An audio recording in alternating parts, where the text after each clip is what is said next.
The story begins on May 6th, 2024. A girl is on top of a building and mentions that this is test number 32. She doesn't have much to say since she knows she will succeed. One would think she was going to take her life, but no. Before touching the ground, she disappears out of nowhere and teleports to the beach. She walks out of the sea after feeling like she was drowning and walks to the shore to step on the sand. She checks her phone. She has just moved 50 kilometers away from the building she was at, surpassing her record. The test was a success, confirming that she can teleport instantly. She teleports to the bathtub in her house and turns on the shower to pretend she's taking a bath. Her mother hears the sound of water and asks her daughter, named Kangmin, when she arrived. Does she want to scare her? Kangmin apologizes. Her mother wants to know where she was hiding. She responds that she was a bit cold, so she went to the sea. Dinner is ready, and her mother reminds her that this weekend is her father's anniversary and asks her to greet her father's colleagues when she sees them. Kangmin already knows this and just hopes her mother doesn't cry. She still remembers what happened to her father, Kangmin's father's death. Upon hearing this, her mother wanted to kill her husband's murderer, but she had to control herself. Kangmin was watching all of this. This is just a mage's memory of the past. Now, for today's test, she teleports from building to building. The time it takes for her teleportation to cool down is between 1 and 2 seconds. The maximum number of consecutive movements is 24. After that, she can feel her stamina running out. There are 2 important tests. One is overlap, and the other is stacking. She shouldn't have tried it because she returns to the starting point, and then there's the pain, as if she had been punched in the face. It's better to be careful. The second is money. The question is, how much can she move at once? She can take up to 5 million, although she later returns the money to its place. Stupid greed never ends well. Of course, she could have used it for school and the academy so that she wouldn't have to worry about transportation for the rest of her life. But even if she wants that, it's too dangerous to use her powers on the way to school. It's a risk, but if she has powers, she can't use them at will. Suddenly, a luxury car almost hits the students. Kangmin tells us that there are some kids who never walk to school. Maybe the superpower is having incredibly rich parents. So, what's the point of her superpower? She can't use it to go to school without being seen since she'd get caught. And she can't rob a bank because she would get caught. For a moment, she thinks about stealing from criminal organizations. But after all, it makes sense to steal. Or maybe a free trip. She gets up from her seat and heads to the warehouse behind the school. She closes the door so no one can see her, closes her eyes and concentrates, teleporting above the city. What she does know is that thanks to this ability, she can see that this world is more beautiful than she ever imagined. She returns to the warehouse. That was refreshing, simply incredible. What is she supposed to do with this power? Suddenly, she hears some people outside the warehouse. Kangmin checks through the door to see a student named Changji. His face was being painted with lipstick. The person accusing him was Lua, the rich girl from the luxury car. Despite having this wonderful world, there's still trash like her. No one dares to say anything just because she's wealthy. Changji couldn't stand this bullying and starts crying. Lua thought that was enough to keep him out of the club. The guy next to them asks them to stop playing with things that don't make money. Right now, he's calculating cryptocurrencies on his phone. The other girl says she's just recording some memories. The blonde guy, on his part, wished to be made up by Lua. It seems Changji isn't entirely treated. Lua starts spraying him with water to remove the shine from his makeup, but she's simply enjoying doing this. Kangmin mentions that this group is complete trash, but doesn't want to get involved with them. She should use her teleportation to get out of there. It would be a problem if she gets involved with those crazy people. Suddenly, Lua calls her by her name and asks why she doesn't come out of her hiding place. Is she scared? She hates when people avoid her. Is she avoiding her? Kangmin thought about using her powers right then, but upon hearing Lua pressuring her, she gathers courage and steps out of the warehouse. Lua, in an annoyed tone, asks why she wasn't answering. Now she feels bad. Isn't she supposed to greet someone when she sees them? She doesn't know anything about manners, questioning why Kangmin looks at her like that. Kangmin just hoped to endure until the end. Lua asks why she acts like this. Doesn't she have a father? The girl with brown hair tells her that Kangmin's father was on the news. He was a policeman. Now Lua understands why she acts this way. Kangmin, with authority, asks Lua to stop. Lua doesn't like her tone of response and slaps her hard. Kangmin, or rather Mija to be brief, ends up collapsing Lua. Lua doesn't like anyone seeing her like that. Mija must know her place. Her friends ask her to stop. She's just wasting her time with her. The brown-haired girl keeps recording. Kangmin couldn't take it anymore. Suddenly, Lua throws some bills at her to make her feel more pathetic, telling her to use it to buy new glasses and that it would be better for her to buy nicer clothes since she looks like a beggar. Lua's friends laugh at Kangmin for how pathetic she is. Lua will be waiting for them both after class. The blonde guy mentions that my daughter's father is dead, as he was stabbed to death, according to what they tell us. He had gotten into a fight with a drunk gangster at a bar. What he was trying to do was stop the fight. My daughter can't stand remembering this. She mentions that it would be stupid to get stabbed by a drunk, but suddenly she is teleported with Lua near the sea. She screams, scared, asking, "What is this?" She asks my daughter what is happening. My daughter responds that she had already told her before. From the beginning, she had asked her to stop, and now she would pay the consequences. She teleports, leaving Lua behind, abandoned in the middle of the sea to drown. One of Lua's friends turns around. Mija returns to the original location. The good thing is that no one noticed. The guy starts wondering where Lua is. Does he want to know where she went? Mija can't believe what she just did. Meanwhile, Lua, panicking, asks to be saved. My daughter, for some strange reason, feels satisfied with what she did.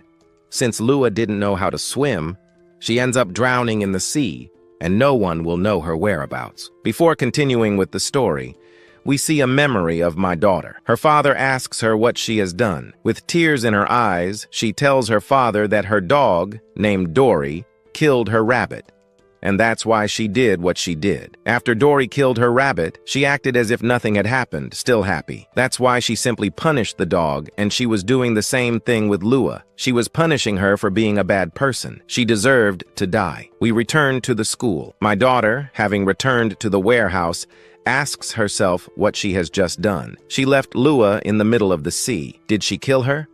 Lua's friends start searching for her. They ask both losers if they've seen her. Didn't anyone see what happened? If no one saw that she teleported, then she can avoid suspicion, or is that what she already thought? Changi was nearby. Did he see it? She doesn't know.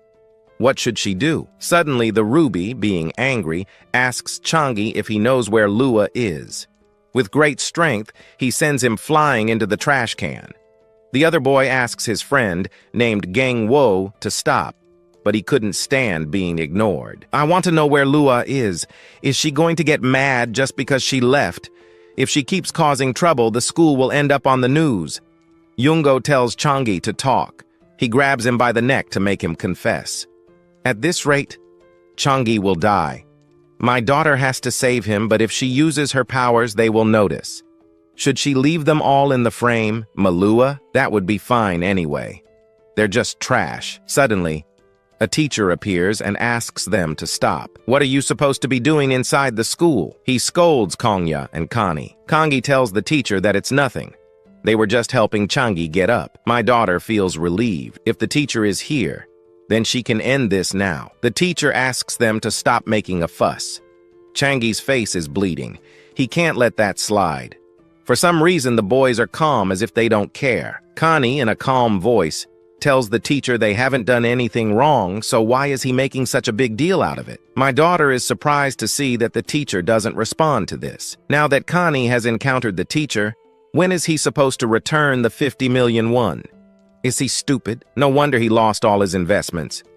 My daughter tells us she had heard rumors that the class teacher got deeply involved in cryptocurrencies and lost everything. It turns out that not only did he bet his own soul, but if he doesn't have the money, he'd better disappear. But putting that aside, the teacher asks where Lua is. My daughter is aware of what happened, but prefers to remain silent. She said she couldn't get in touch with Lua, so she came to look for these boys since they are always with her. Connie grabs the teacher by the shoulder. If that's what he came to say, he should have said it earlier. They don't know where Lua is either, which is why they are looking for her. To make it easier, he asks the teacher to help them find her. If he does, maybe he can reduce his debt a little. He wants him to keep that in mind. He better stay alive. The girl with brown hair asks what he plans to do. For now, they should keep in mind that they never saw Lua today. That way, they'll avoid being questioned. She didn't disappear while she was with them, but now what will they do with these losers? If they start talking, they'll get into trouble. Connie asks Changi to listen carefully. From now on, he has to find Lua and report it to him.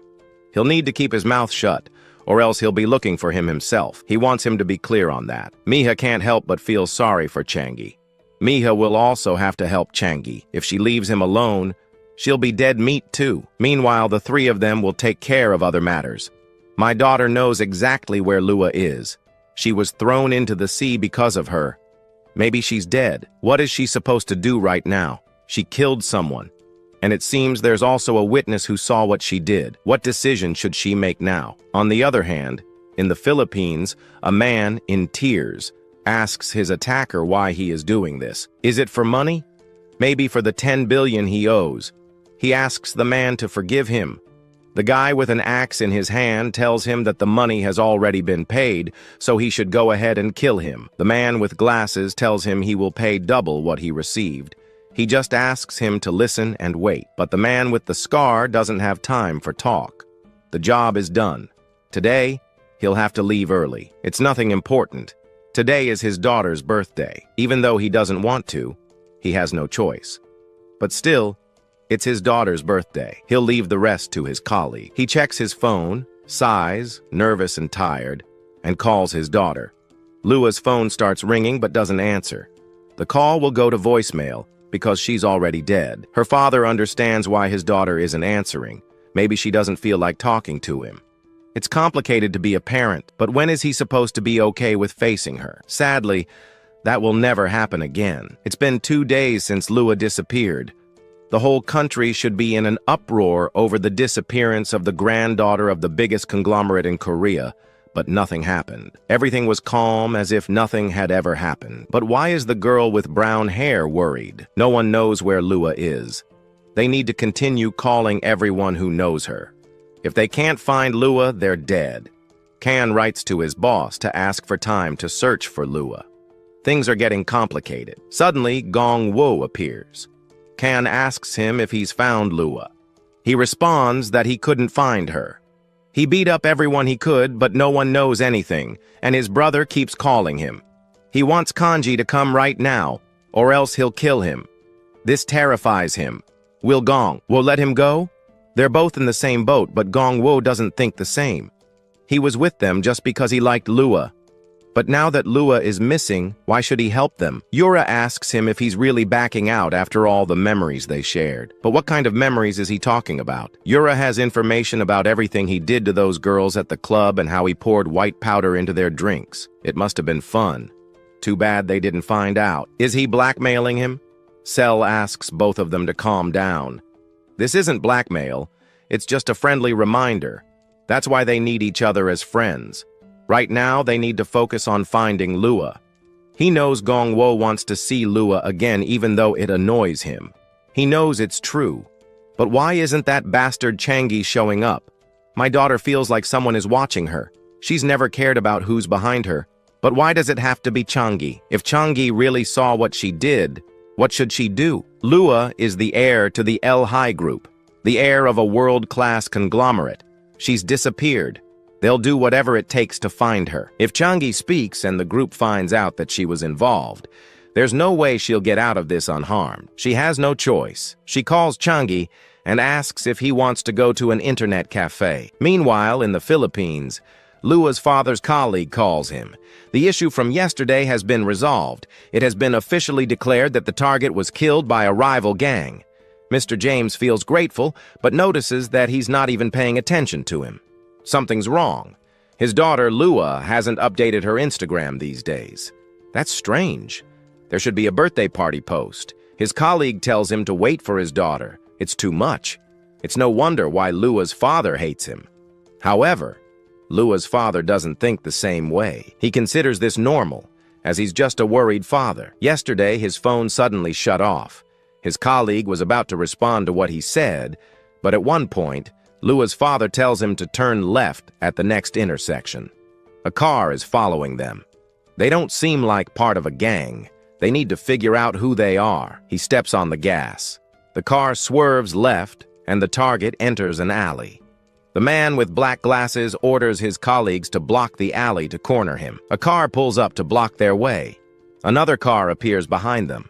But there's something they didn't expect. The target just left the car. They need to start surrounding the area without him noticing. Lua's father hits him from above. Another would attack him from behind, but he easily grabs his arm and applies a hold. The other man is pointed at with a gun from behind by Lua's father's colleague. He hits the head of their boss. He realizes that the man is Korean and Filipino. "Do you want to know who the hell they are?" The boss asks Mr. Liso to stop. They were sent by the president to take her with them. Liso, upon hearing this, mentions that the president is his mother-in-law.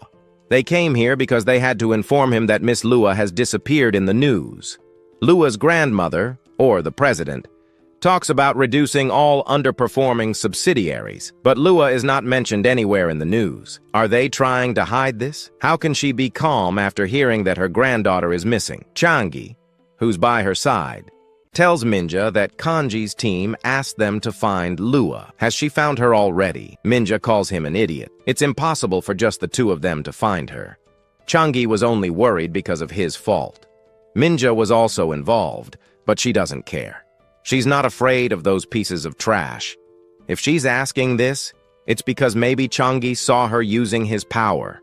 But then again, maybe that's not possible, as he was right behind her. But what should she do if he really saw it? For a moment, she thinks about throwing him into the sea as well, but then questions herself. Changi didn't do anything wrong. She tells herself she's not a murderer, but even though she thinks that, she killed Lua and almost killed her friends. There can't be any more murders. She tells Changi to stay with her from now on. A guy like him can get assaulted. She has to keep an eye on him for now. She can't let him reveal the truth. If in any case he saw her using her power, Changi tells her that there's nothing good about being near him. Minja tells him there's nothing to worry about. She will take care of things. It's then that Changi says goodbye. Why did he leave so dramatically? He knows that this is the best option. He's the only one who has to deal with this problem. A breaking news report appears. A stabbing incident just occurred in front of the internet cafe. Where is my daughter? He knows that Changi is in danger. The man causing the trouble starts stabbing everyone in his path. Every innocent citizen is hurt. Changi witnesses this scenario and helps a woman up. The man with the knife realizes that Changi is helping her and is about to stab him too. But before this happens, Minja teleports above them. She's about to crush the man with the knife, but we need to go back a few minutes to understand why she made this decision. She climbed up on a ledge to observe from a distance. She notices that Changi is involved. She sees that he stays to help the citizen and doesn't understand why he isn't running away. But now that she thinks about it, if things keep going this way, if Changi dies, it would be beneficial for her. We return to the same scene from before. She hesitates for a moment and remembers something Lua said earlier. It would be pathetic to lose your life being stabbed by a drunk. My daughter doesn't want to witness something like this for the second time, and she teleports, crushing the man's back. The confused citizens wonder where that girl came from. The man asks her to let go of him. She arrived just in time, but now what should she do? Changi tells her to be careful.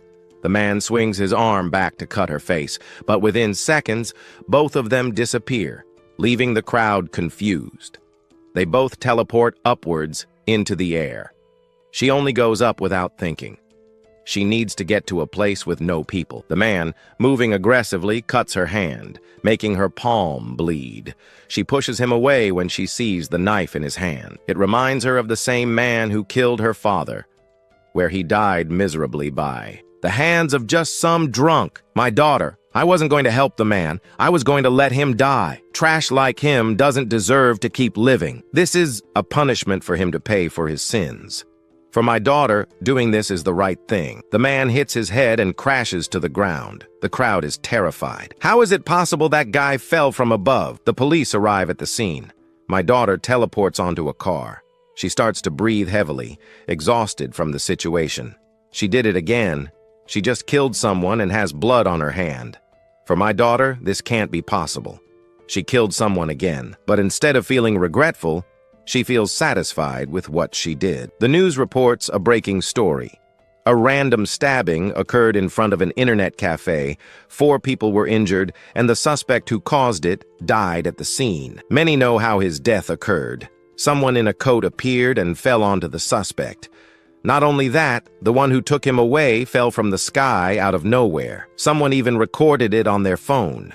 Video footage was obtained, and it clearly shows how my daughter appeared and took the suspect away. After that, the attacker fell from the sky. Witnesses are being interrogated to gather more information.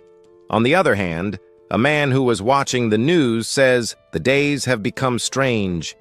A killer falls from the sky, and the granddaughter of the Il-J group disappears mysteriously. And that granddaughter is in charge of the money now. All of her cryptocurrencies are blocked at 98%. Rumors of liquidation are spreading everywhere, and I know exactly who made those rumors worse. He explains to Kanji why he invested in kids like him, maybe because of his brother Kongwo. The answer is no, he didn't do it because of the granddaughter of the Il-J group, the first successor. He invested because he trusted Lua. He really thought this time Kanji would run a legitimate business. One of the bodyguards grabs Kanji by the arm, and another grabs Yura by the neck. Kanji asks them to wait a second, but the man won't let him escape so easily. He tells President Wong that he can get his money back. The bodyguard places a golf ball in Kanji's ear. This is his punishment. He hits the ball, hurting Kanji's ear in the process. This is quite shocking, even for Kanieji. 5 billion W slipped from his hands. How the hell do you think you're going to get that back? Hang tells him that Lua manages many businesses and he's still running them. There are businesses that President Wang doesn't know about. If managed well, they could recover all the money in no time. This catches his attention, and he decides to listen. Back with my daughter, we realize it's raining. This is bad. She left her purse inside the internet cafe and can't teleport because she doesn't know the place. Changi calls her and asks if this is her purse. My daughter, somewhat careless, grabs it. She had picked it up before closing, so she didn't have to go that far. He's still the same guy running errands, even with her. They both fall silent for a moment. She apologizes for saying that, but Changi doesn't mind. But how did he do it? It seems Changi had seen her using her power. On the other hand, at the beach, while some children were playing in the sand, one of them noticed a floating body. Lua had returned to land, but lifeless. But back at the crime scene, Changi asks my daughter how she did that.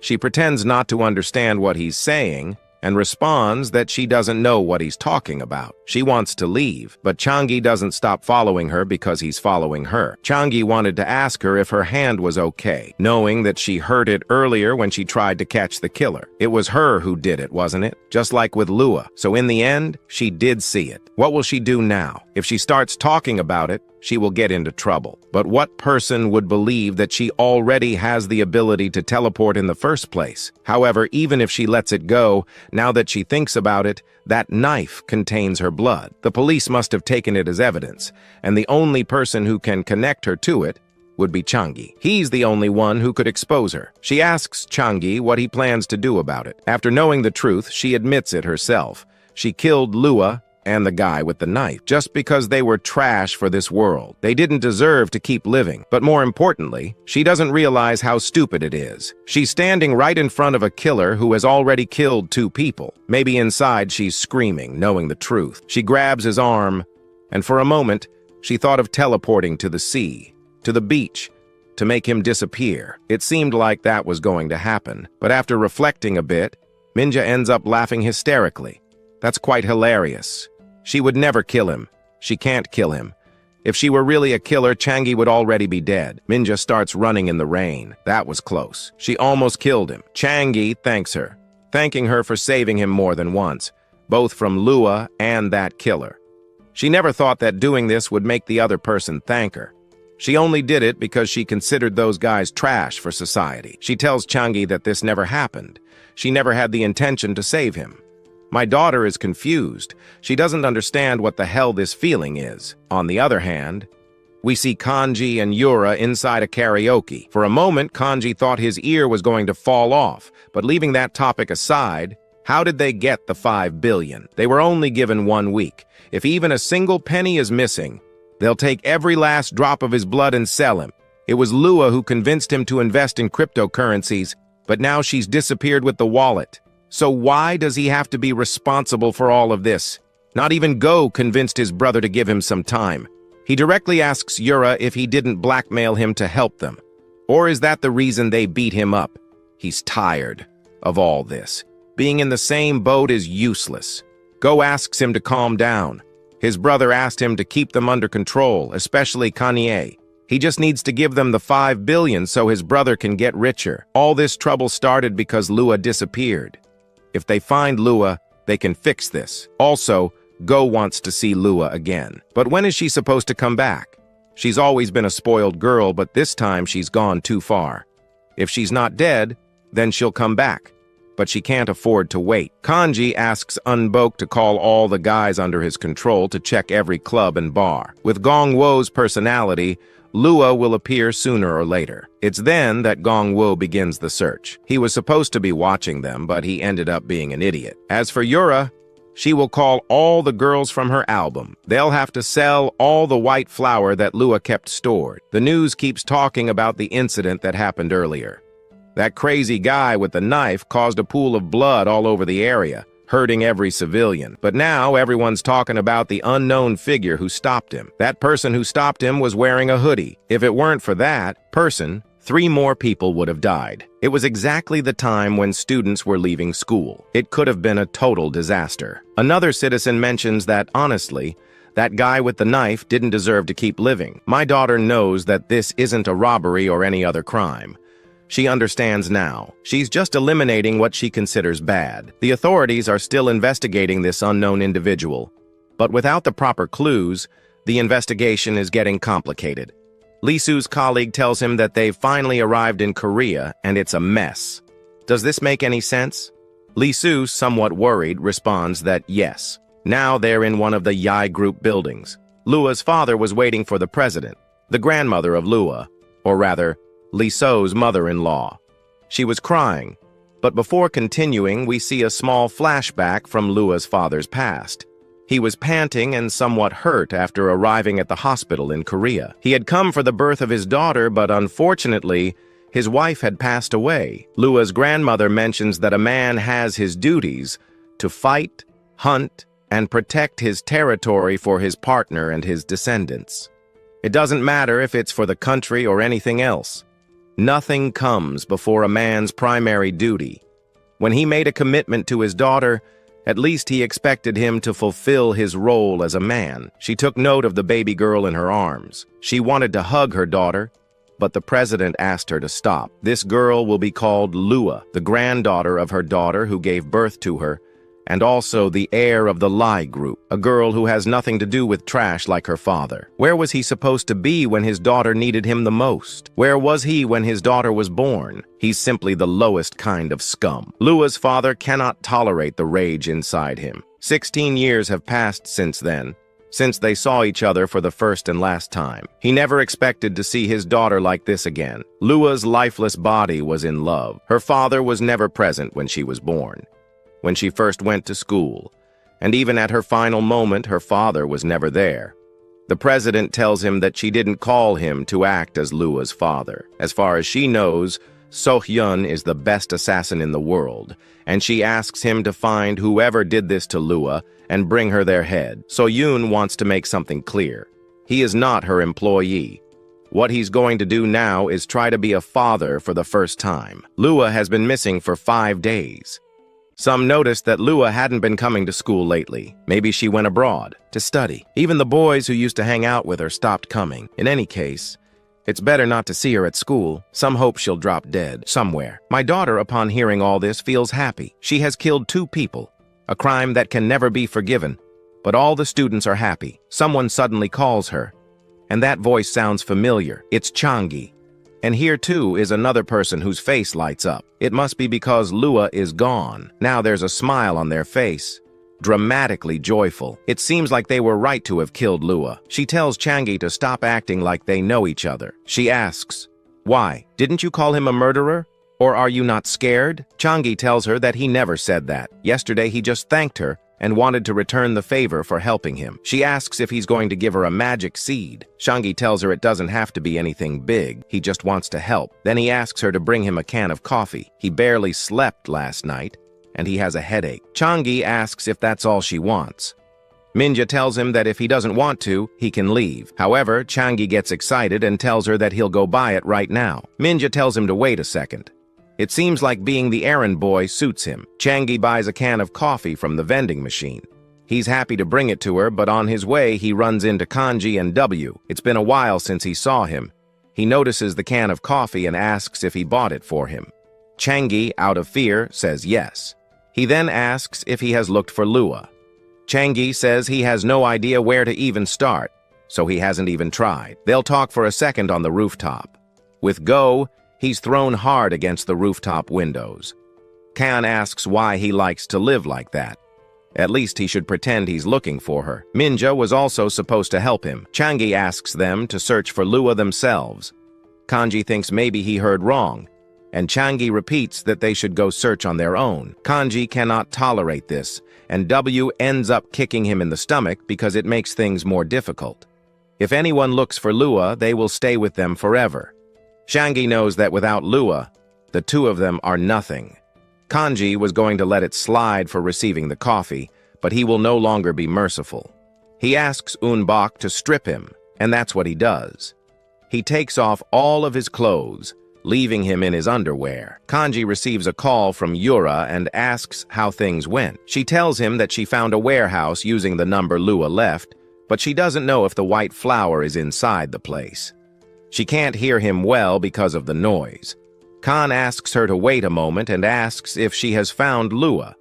Kan replies that no, he is currently on a call with Yura. If necessary, it would be better to record Changi while beating him. Kanji, for his part, will step out for a moment to give Yura instructions. Changi asks Unwak to stop, but he simply grabs him by the shirt and tells him that he doesn't like doing this kind of thing. However, he has no choice. He punches him in the stomach. Hitting people is much more fun. He has disappeared, and his brother is bothering him. He has the desire to kill everyone. Suddenly, my daughter appears and asks him to stop. She arrived at the perfect moment. Hiding only made Changi suffer. Did she come here to get beaten up? Or did she really find Lua? If she didn't, then she will die at his hands. She has a face free of worries.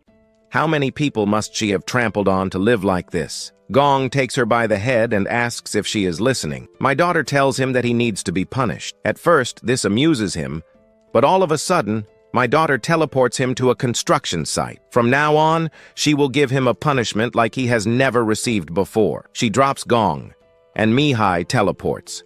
The impact of the fall causes one of his legs to break. That's quite an exaggerated reaction. W curses, asking where the hell she has taken him. She tells him that this could be called the Tower of Repentance. He asks how she did that. Mihai doesn't answer the question and tells him that this abandoned construction building is perfect for making him reflect on his sins. What sin is she referring to? My daughter approaches the broken part of Gong's leg and crushes it. She is giving him a chance right now. He should repent for his sins and promise to live peacefully for the rest of his life. And she will let him live. He curses her, saying she is just talking nonsense. But before he could touch her, he is teleported and falls headfirst. My daughter cannot understand people like him. Why do they live so recklessly? Doesn't a yes exist in their damn brains? W asks if she is crazy. Doesn't she know who her older brother is? My daughter knows that he will never change with just words.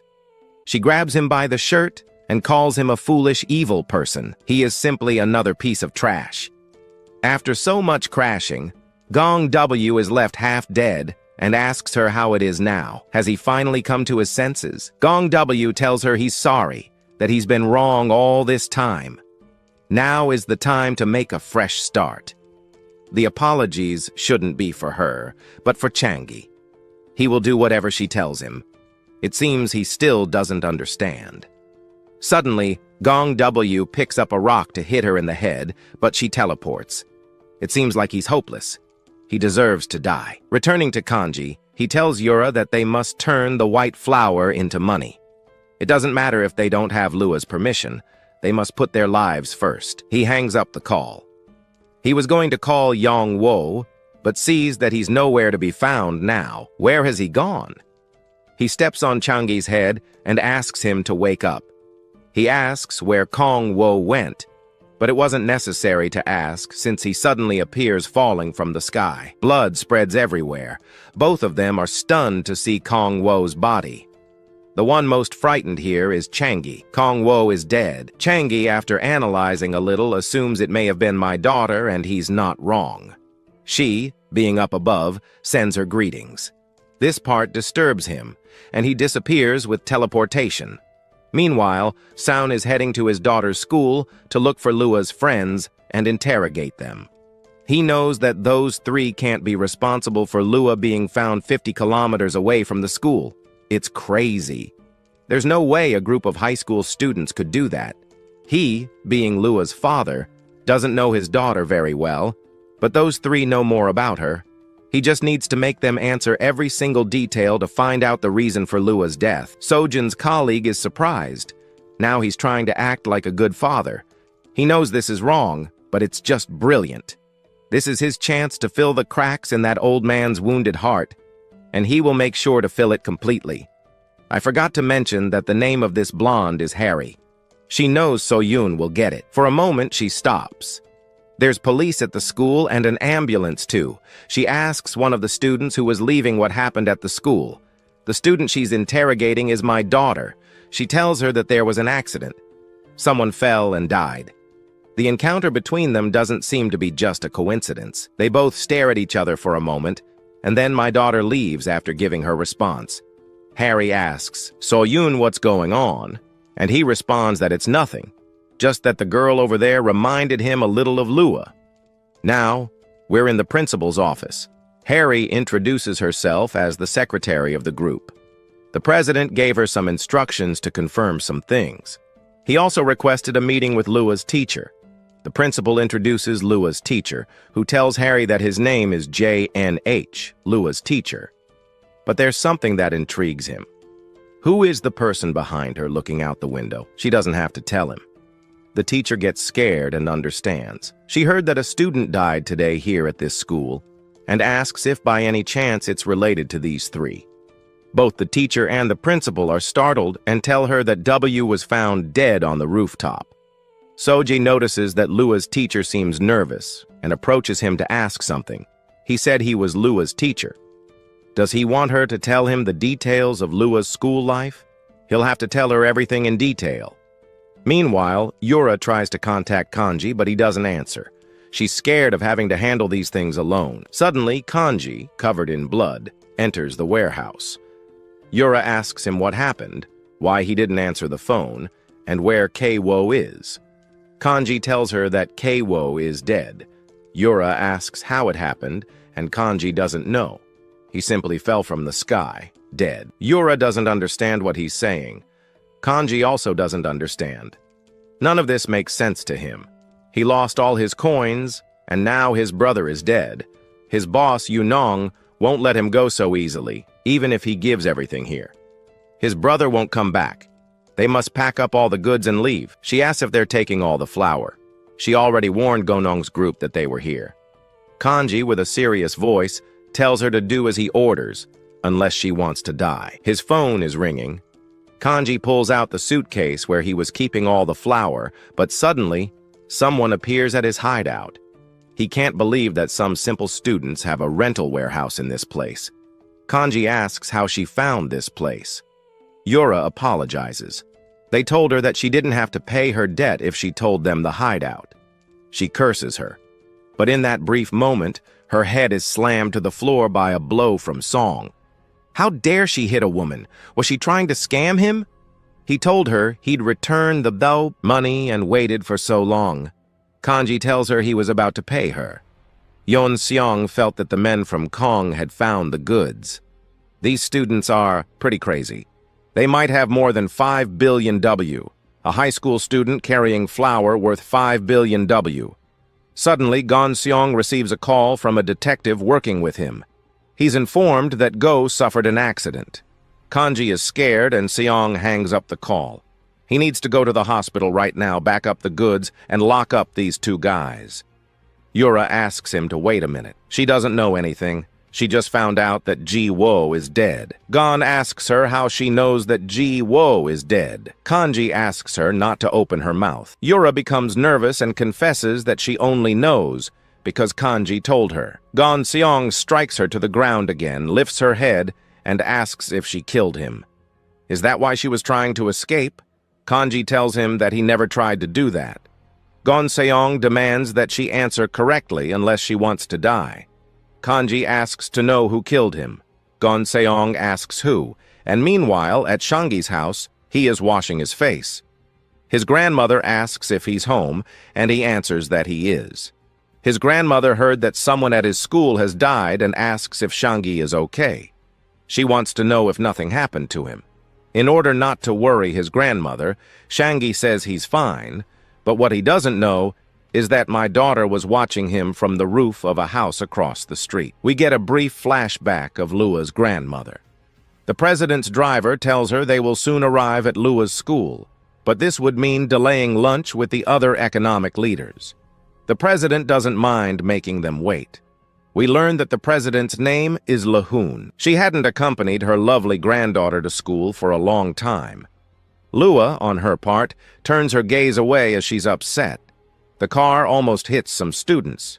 Lua's grandmother asks if she's still angry, and Lua replies that she doesn't know. It's just that suddenly, her grandmother says she will close the deal she was making with her friends, and that's why she feels this way.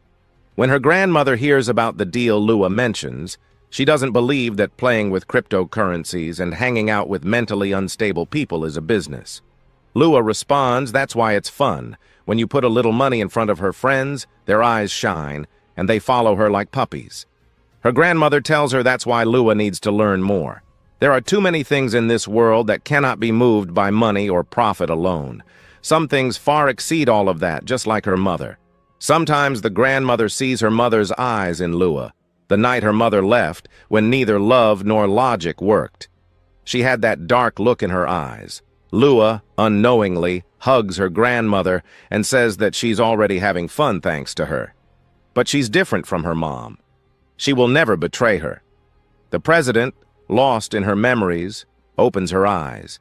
Her driver tells her they've arrived, and Sojun confronts her and asks if she knew about Lua's life at school.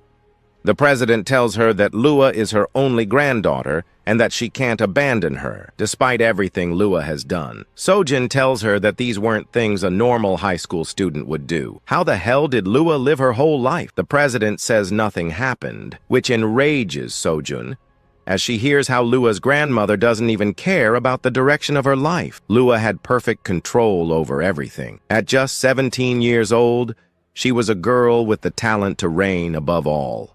Sojun was about to grab her by the neck, just like he had been trying to do to his daughter. The president tells him that Lua is her granddaughter, and it's important to note that for Sojun, Lua is not his daughter. Although this infuriates him, he knows she is right. Sojun was never there for his daughter and cannot consider himself a father to Lua. He holds back his urge to finish off the president and lowers his head, not knowing how to respond. The president will provide everything Sojun needs, so she asks him to go and do his job.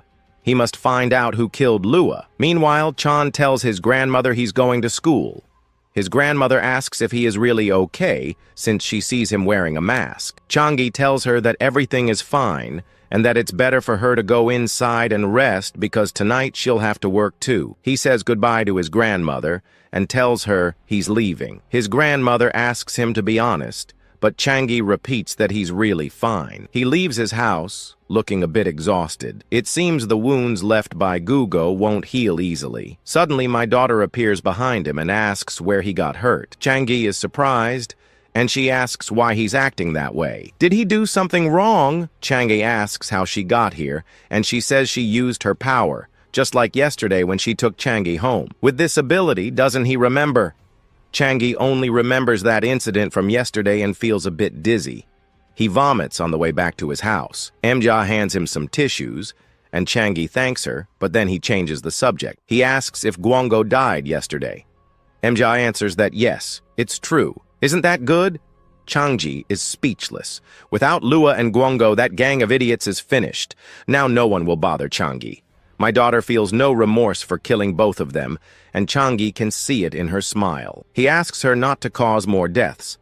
My daughter replies that she didn't intend to kill them. She gave them a chance, but they caused their own deaths by not choosing their own fate correctly. In the end, Guango received a punishment, and it reminded her of her father. At that moment, her father was a police officer who was killed by bad people. People who live without reflecting, following their desires, and who fear no punishment at all. If only they had received proper punishment earlier, Lua wouldn't have grown up that way. Sojin mentions that Lua became like that because, as her father, he wasn't there for her. How many people like that are there in this city? People who hold grudges for their children? Harry says that among them must be the one who killed his daughter. He will definitely find those scum who killed his daughter, and Lua will search for all the bad people in this world to kill them. Both of them had different goals. On the school roof, someone asks if that was Gunwoo. Another comments that Lua stopped coming, and now Gunwoo is gone. Gi, Han and Yu-Ra were also absent today. A voice hesitates to say something. Nearby, a student suggests that maybe it's good that he left. Another student agrees, wishing the rest of them would leave too.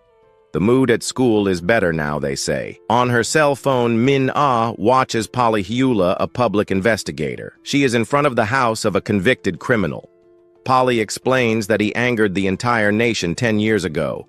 The investigator shouts about the public's right to know what the police are doing. Suddenly, Min-Ah realizes something. Chan-hee appears behind her and asks if Min-Ah will go there. He mentions that the victim died 2 years later due to the trauma. Since it was after the trial, the criminal did not receive any more punishment. Chan-hee calls for Min-Ah. Min-Ah covers her ears and thinks to herself, how unfair this is. Ignoring the call, Min-Ah leaves the room in a hurry. Running after her, Chan-hee asks Min-Ah to stop doing that. The girl turns around abruptly, questioning what that could be. She asks who benefited the most from that. Why shouldn't others enjoy it too? Min-Ah insinuates that maybe Chan-hee wants everything just for himself. Desperately, the boy stammers in denial about people. Chan-hee warns her that she could get in trouble if they find out. Min-Ah just repeats his words with disdain. Shrugging her shoulders, the girl simply turns her back and keeps walking. The boy still tries to call her, but to no avail. Distracted, he ends up bumping into a classmate who calls him weird. The girls accuse him of trying to enter the girls' bathroom. Chan-hee apologizes, saying he got confused. Totally embarrassed, he doesn't know what to do now. He seems completely lost at the moment. At that moment, Min-Ah appears, adjusting her coat near the door. With a smile, she comments that that guy was at home. Chan-hee is shocked, not understanding what she means. Another student shouts for them to check YouTube. The criminal in the news fell and was caught live. They say he jumped from his own house. The live broadcast shows Polyhula narrating the man's fall. She screams that her Polyhula channel caught it all on camera. Polly questions if it was a guilty conscience that made him take his own life. The full video is for subscribers only. Turning to Min-Ah, the boy starts to stutter about what just happened. The girl with glasses responds indifferently. She claims she was just in the bathroom the whole time. The scene changes to a morgue showing Hwang Gun-woo, 17 years old.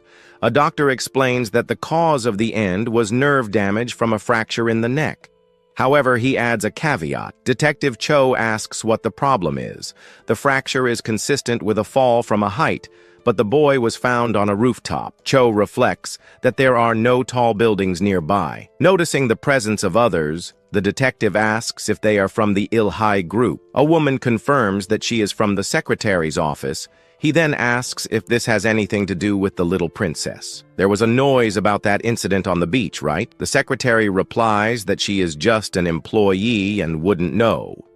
With a sharp look, she suggests that it would be better if Cho remained a simple detective too. The detective laughs, saying that he would do that if he could, but he knew the boy lying there very well. That's why he is very curious. Cho wonders how close the brother of the biggest boss in the city is to the princess of the Ilhai group. "It seems like you know a lot, huh?" comments the secretary. "Not much," replies Cho, claiming to be just a simple detective. A police officer rushes in calling for Inspector Cho Hung-yeon. The victim's family has arrived. At that moment, a man in a white suit and sunglasses enters the room. The doctor identifies him as Hwang Gun-seong. With a somber expression, he mutters, "My little brother." His eyes fix on the covered body on the stretcher. The sight makes him lose control and start screaming. He shouts his brother Gunwoo's name in fury. The detective confirms his identity with the police officer, who answers yes. Gun-seong yells that he's going to finish them off. The secretary asks his superior if he's done. The man in the suit asks who that is. The girl explains that Hwang Gun-seong is Gunwoo's brother. Gun-seong continues to boil with anger. He turns to the two, asking who they are. Gun-seong demands to know why they are circling his brother. The man in the suit looks at him with calculating calm, irritated. Gun-seong asks what the other is looking at. Without warning, he punches the man in the face. Detective Cho shouts his name, trying to intervene. The man's glasses fall off as he calls for the detective. Cho holds him back, asking him to calm down for now. Reminds him that he needs to take care of his brother's farewell. Gun-seong growls, still furious but restrained. He lets out a scream of pure frustration and pain. The detective tells the man in the suit to leave if he is done, asks him to remember that they helped calm things down. The superior agrees with a subtle nod. He and the secretary enter the elevator and the doors close. Inside the elevator, the man comments something strange. Hwang Gun-seong didn't ask how his brother left. The secretary looks surprised and asks if they should leave him alone. With a determined look, he says, "Let's start with that bastard." We return to Mina and Chan-hee on the busy street. Chan-hee chases her, asking for a second to talk. He insists that this isn't right. Mina turns around and asks what isn't right. She wants to know what he's worried about. "You think he should live comfortably and leave in peace?" she asks. "Take this human rights talk to the victims." The boy screams that it's not like that. "You took a life. How can you be okay with this? If you keep going like this, you'll unexpectedly..." Mina grabs him by the collar. She stares at him closely and asks, What are you saying, I'm the villain?" Chan-hee tries to explain herself by stuttering her name. With a sinister smile, she asks, "Do you want me to show you?" "The villain you're talking about." A truck speeds down the street. In the blink of an eye, something strange happens. Chan-hee's eyes widen in surprise. He finds himself being held by Mina, floating above the city. The boy screams in terror at the height. Mina smiles and says he doesn't know anything. She continues talking about me as she lets go of his hand. Chan-hee begins to fall toward the ground below. Luckily, his fall is cushioned by some vegetation. He cries in despair at the fright and the situation. Min-ah appears next to him, asking him to calm down. She says he won't leave so he can pull himself together. She confesses to having been scared the first time she was teleported up confused. Chan-hee asks where they are. Min-ah tells him to look around. The boy's eyes widen when he sees where they really ended up. At the top of a cliff, Min-ah asks Chan-hee if the view isn't nice. Ever since she gained her ability, Min-ah comments that she's been looking for views like this a lot. Chan-hee seems surprised.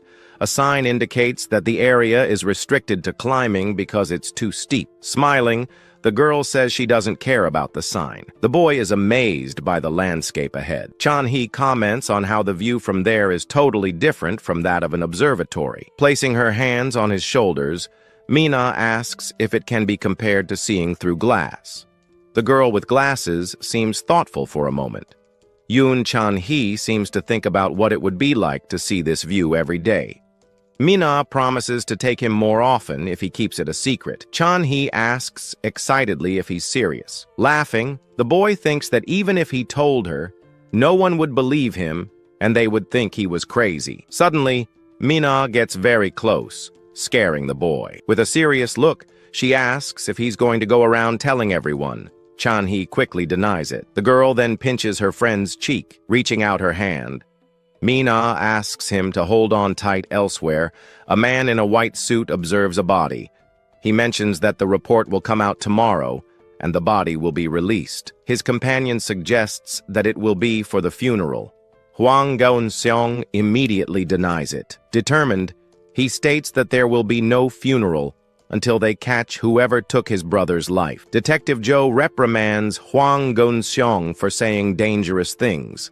He reminds him that it has not yet been considered a criminal act. Geun-seong receives a call and asks how it went. On the other end, they inform him that they have found a clue. Detective Joe seems surprised by the sudden change. He argues that it could have just been an accident. He asks Geun-seong not to make things worse. Behind the sunglasses, a furious look is thrown. Without warning, Geun-seong grabs Detective Joe's collar. Geun-seong yells at him to play dumb. That's what he does best. He reveals that he gives him money for this. Telling his men to leave, Geun-seong leaves the place.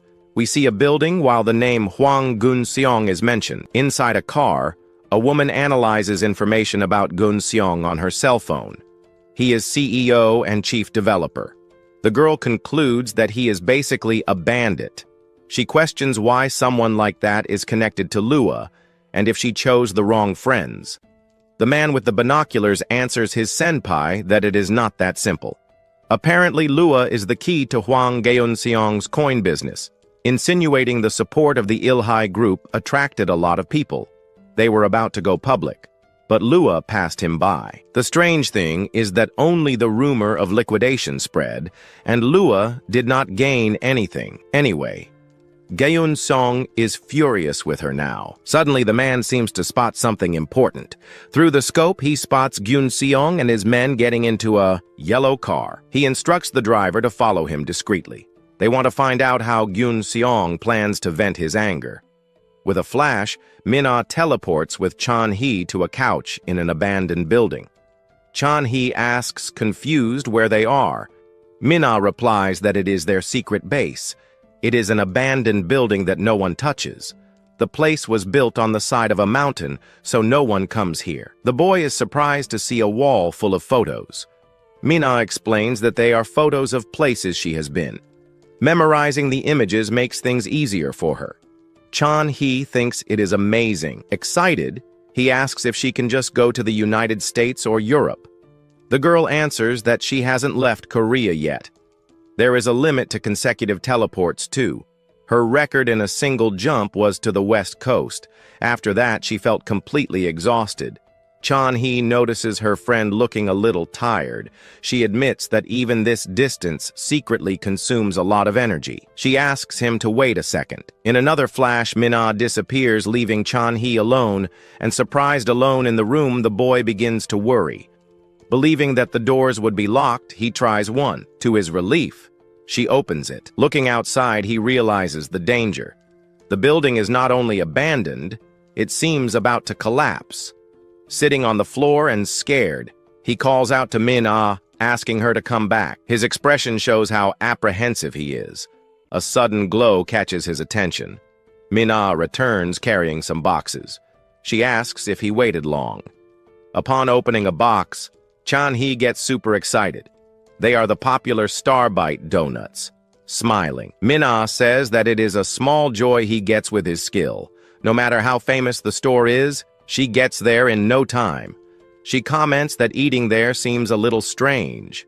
Chan-hee agrees a little awkwardly. Back on the cliff watching the sunset, Mina calls out to Chan-hee. Mina suggests that it would be amazing to open a cafe there. Chan-hee agrees, saying that it would be a success with that view. She says that he may not believe it, but she is actually a romantic. Chan-hee is surprised by the confession. Min-ah continues saying that the world is much more beautiful than one imagines. If she had lived an ordinary life down there, she would never have known this joy. With a smile, she asks Chan-hee if she still seems like a monster to him. The boy seems to ponder her question a little, blushing. Chan-hee suggests that maybe she should just enjoy the moment. She questions why suffer with such incredible power. He thoughtfully repeats about her incredible power. Mina reveals that she still has no idea how she got the power. She has never consumed anything strange or been near radiation. She wonders what the reason could be then. Turning to him, Mina says that thanks to him she discovered why she has this power. Chan-hee reacts, surprised. She begins to explain that saving him 3 times was part of finding this reason. Chan-hee listens attentively, standing, and with a determined look, Mina declares that this is her duty. The statement leaves Chan-hee completely shocked. Grabbing her shoulders, Chan-hee asks how taking lives can be a duty. He warns her that something terrible is going to happen. With a slight smile, Mina asks if he is afraid that she will be caught. Hugging her, Chan-hee says that is not the problem. As a human being, he cannot. With tears in his eyes, he shouts that he cannot ignore that the person who saved him is destroying himself. Both are breathless with the intensity of the moment. Mina comments that he is ridiculously kind. A slight smile appears on her face as she thinks she knew. With a sincere smile, the girl concludes that it was the right decision to have saved him, patting the boy on the shoulder. The girl gives in, saying, "It's okay," since he's talking like that, smiling. The girl promises, "I won't take lives." The boy's face lights up with relief and happiness. He calls out, "Mina!" The boy still asks if she's sure. The girl answers bluntly, changing scenes. We see a street at night from inside a car. A voice asks if that is really the place inside the car. We see Kang Gi-han all bruised. He confirms that he is almost certain that is where Yoon Chan-hee lives. One of the henchmen grabs him, shouting for him to do it right. If they don't find Yoon Chan-hee, Gi-han is done for. The boy trembles with fear. Looking desperately around, suddenly, Kang Gi-han sees the duo on the other side of the street. Gi-han points excitedly at the target. It is Yoon Chan-hee. The informant assures that there is no doubt. It is him. The boy claims that shortly before Gun-woo passed away, he was alone with that boy, Yoon Chan-hee. The man in the front seat asks who the girl with Chan-hee is. Kang Gi-han is confused, but the man says, whatever. The head of the operation orders them to bring the two to the car. Meanwhile, Chan-hee and Mina remain distracted. The duo finally notices Kang Gi-han across the street, visibly hurt. Chan-hee calls out to him. "Gi-han?" Kang Gi-han's condition is pitiful, his face covered in bandages. The girl also asks what happened to Kang Gi-han. He doesn't answer. He just stares at Chan-hee. Kang Gi-han finally speaks, pointing at Yoon Chan-hee. "He ended Gun-woo, didn't he?" The duo is stunned by the accusation. Chan-hee asks what nonsense Gi-han is talking, all hurt like that. Screaming, the boy tells Kang Mina to leave. He accuses Yoon Chan-hee of being the one to blame for Gun-woo's departure and says he was almost erased with it. Shocked, Chan-hee denies the accusations. He retorts by saying that he was the one who almost went to a better place. Pointing the finger, the boy blames Chan-hee. She screams that if it weren't for him, none of this would have happened on the roof. With an expression of despair, Chan-hee finds the accusation ridiculous. The girl with glasses approaches and can't stand to hear it anymore. She calls the injured boy trash. Irritated, the boy asks if he should throw her out too. His expression is one of surprise and anger. With a cold look, the girl mentions the name Rua. Suddenly, a hand activates a shock device. A brute appears behind the two students with the taser. Both are paralyzed with fright. The big guy holds the device on the protagonist who receives the shock. She calls out to him in surprise, but he is already falling. During the night, a car approaches an isolated building. Some people wait outside. A group of henchmen welcomes the boss who has just arrived. They inform him that the requested young people are upstairs. Wearing sunglasses, the boss orders maximum security on site. His men promptly obey. In the darkness, only muffled sounds can be heard. One of the henchmen notices that the captive is waking up.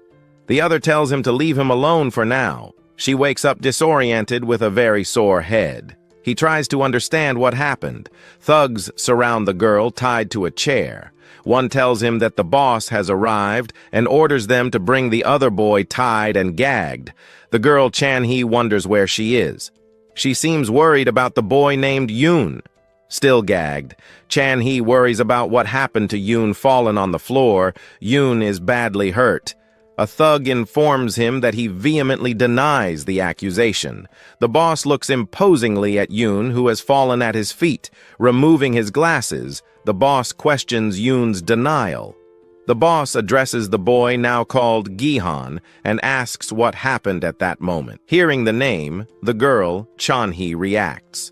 She thinks about Kong Gihan. The man claims to know his brother Gyunwoo well. He admits that he could be an idiot.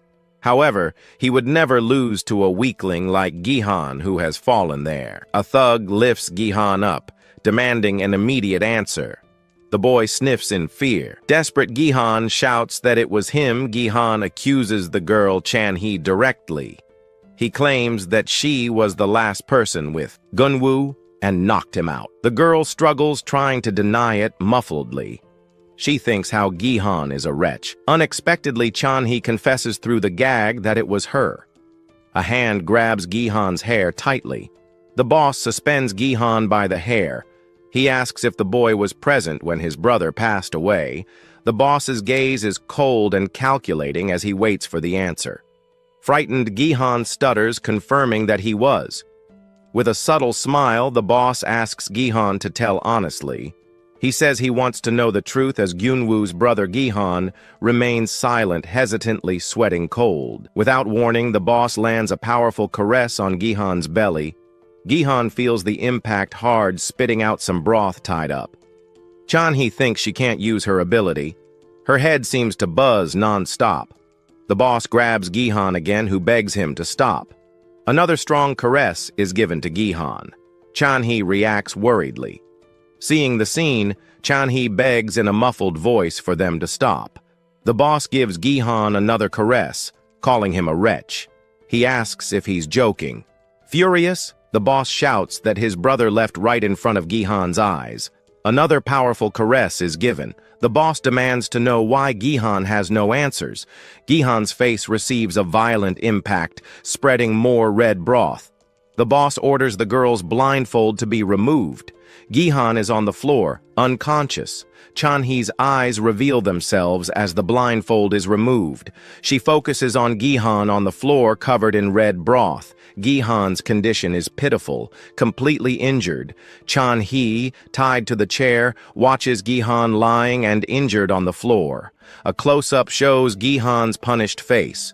Chan-hee's gaze is intense, even with the gag. One of the henchmen informs the boss that the girl knows where Rua is. The boss then turns to Chan-hee. Chan-hee gasps and thinks the man is asking about his brother. With a dark expression, the boss apologizes.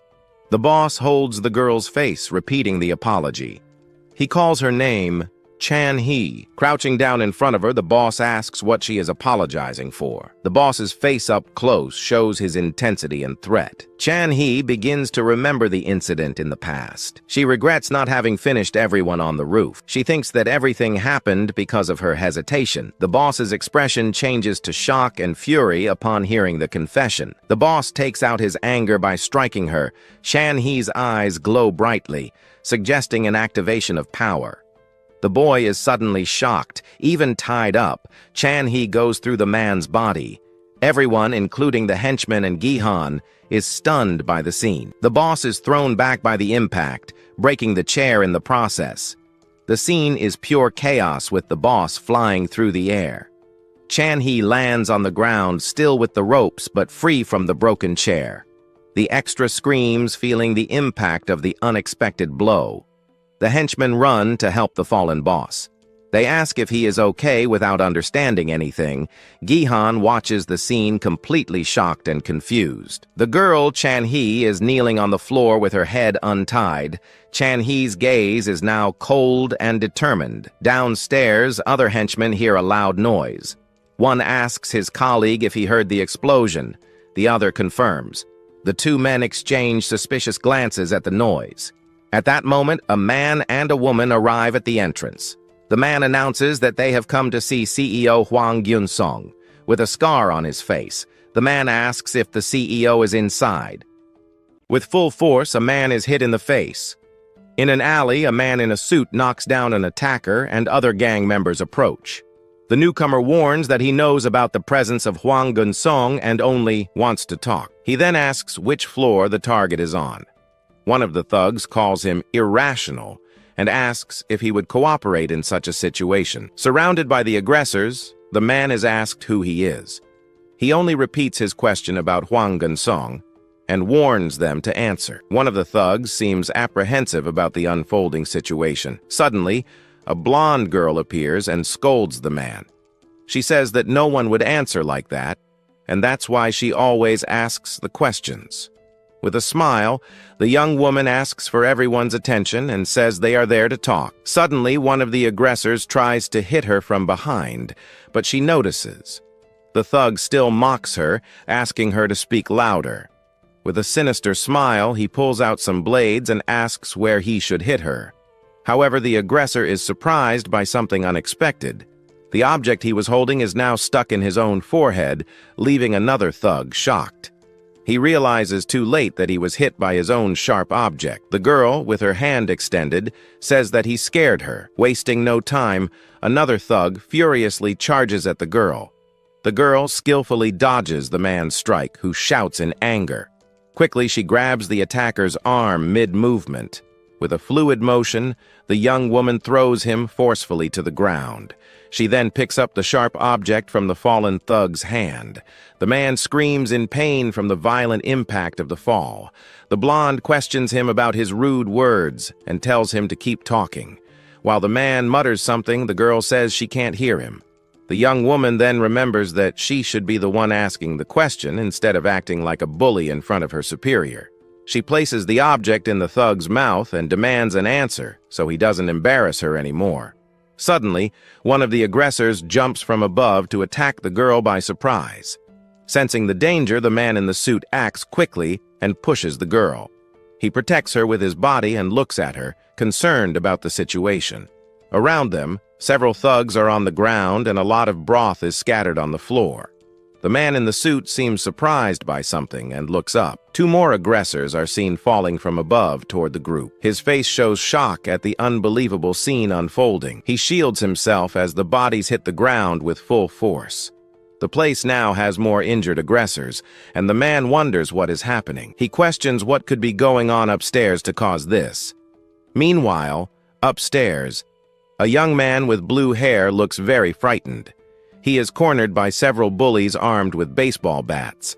The leader of the group, wearing a mask, wonders what the noise was and where the other accomplices went. He notices that the young student seems to have done something strange, like a different blink. The boy's eyes glow with a mysterious energy, and he mutters something. Instantly, one of the aggressors is thrown far away by the student's power. Another bully also flies through the air, leaving the leader perplexed at the sight. The masked man shouts without understanding what is happening as the young man kneels down, exhausted. The blue-haired boy seems to feel pain and a strong dizziness after using his power. With a nosebleed, he complains that his head feels like it's going to explode from pain. He wonders if he used his ability too much, since he usually can handle more times without rest. Then he sees Mina. His gaze fills with concern and determination upon seeing his friend. On the floor, a boy named Shan-hee is badly hurt, and the student shouts his name desperately. The young man runs to Chan-hee and asks if he's okay and can get up. Chan-hee replies that he doesn't know. And again, the cycle of violence begins with a brutal blow to someone's face. Looking at his injured friend, the young man panics at the amount of broth and says they need to get to a hospital quickly.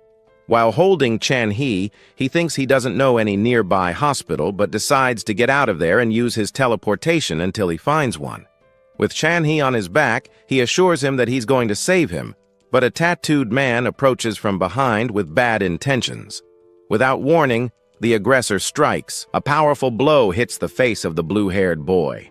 The student feels the impact, and more broth runs down from his head, as his eyes show shock. Even on the ground, the tattooed man continues to assault the young man with brutality.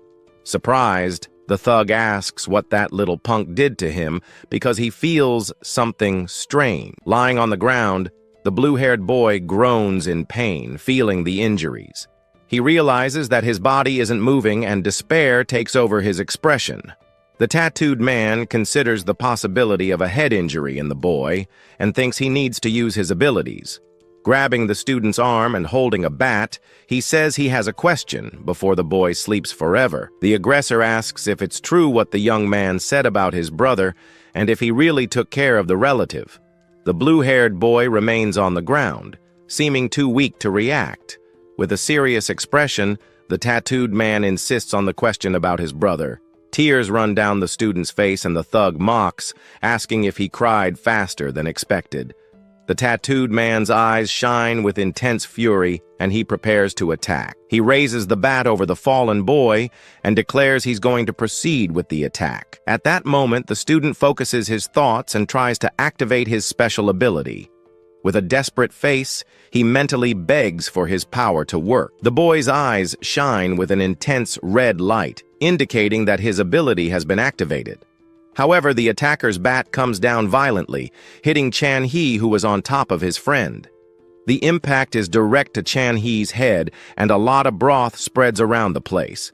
Desperate, the blue-haired boy screams his friend's name with all his strength. With his last strength, Chan-hee asks his friend to run and wonders why that is happening.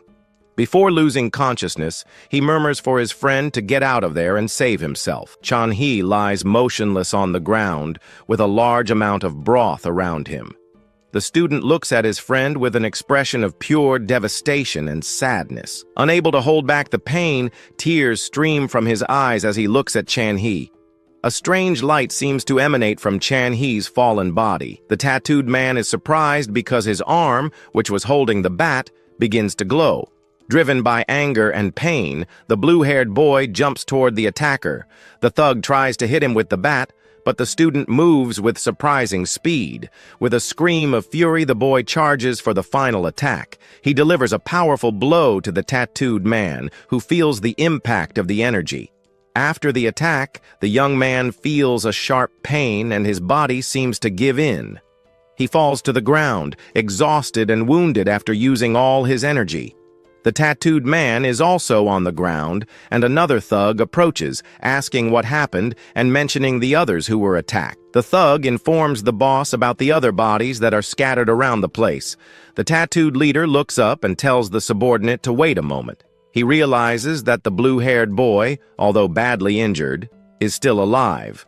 With a cruel smile, the tattooed man says that if they melt the boy alive, it'll spill broth everywhere. The student is unconscious and a kind of energy bandage forms on his head. Suddenly, the tattooed man is thrown far away by an invisible force. He hits the ground violently while the young man remains unconscious. Lying down, the blue-haired boy opens his eyes, surprised by something that happened. The man in the suit who was on the lower floor appears and approaches the student. With a worried expression, he kneels and asks the young man if he's okay. Without hesitation, the man in the suit stands up and lands a powerful kick to the face of the tattooed thug. The attacker falls defeated and mutters that there's something before fainting. The man in the suit then turns his attention back to the student who is lying on the ground. The blue-haired boy remains on the ground with a lot of broth running down his head. Worried, the man in the suit approaches and asks again if the boy is okay. He observes the student and asks if he can get up from that position. The boy keeps his eyes closed and seems too weak to answer. In a flashback, we see the blue-haired boy with glasses and a curious expression. Back in the present, the man in the suit asks why the boy was in that dangerous place and says he'll take him to the hospital. The student murmurs something almost inaudible while still lying down and injured. We see a red-haired girl lying on a hospital bed with several stitch marks on her body. The man in the suit's eyes widen in shock as he realizes something. The tattooed thug he thought was defeated stands up screaming and charges to attack. With a quick movement, the man in the suit dodges the attacker's punch. He counterattacks and knocks the thug down with a precise blow.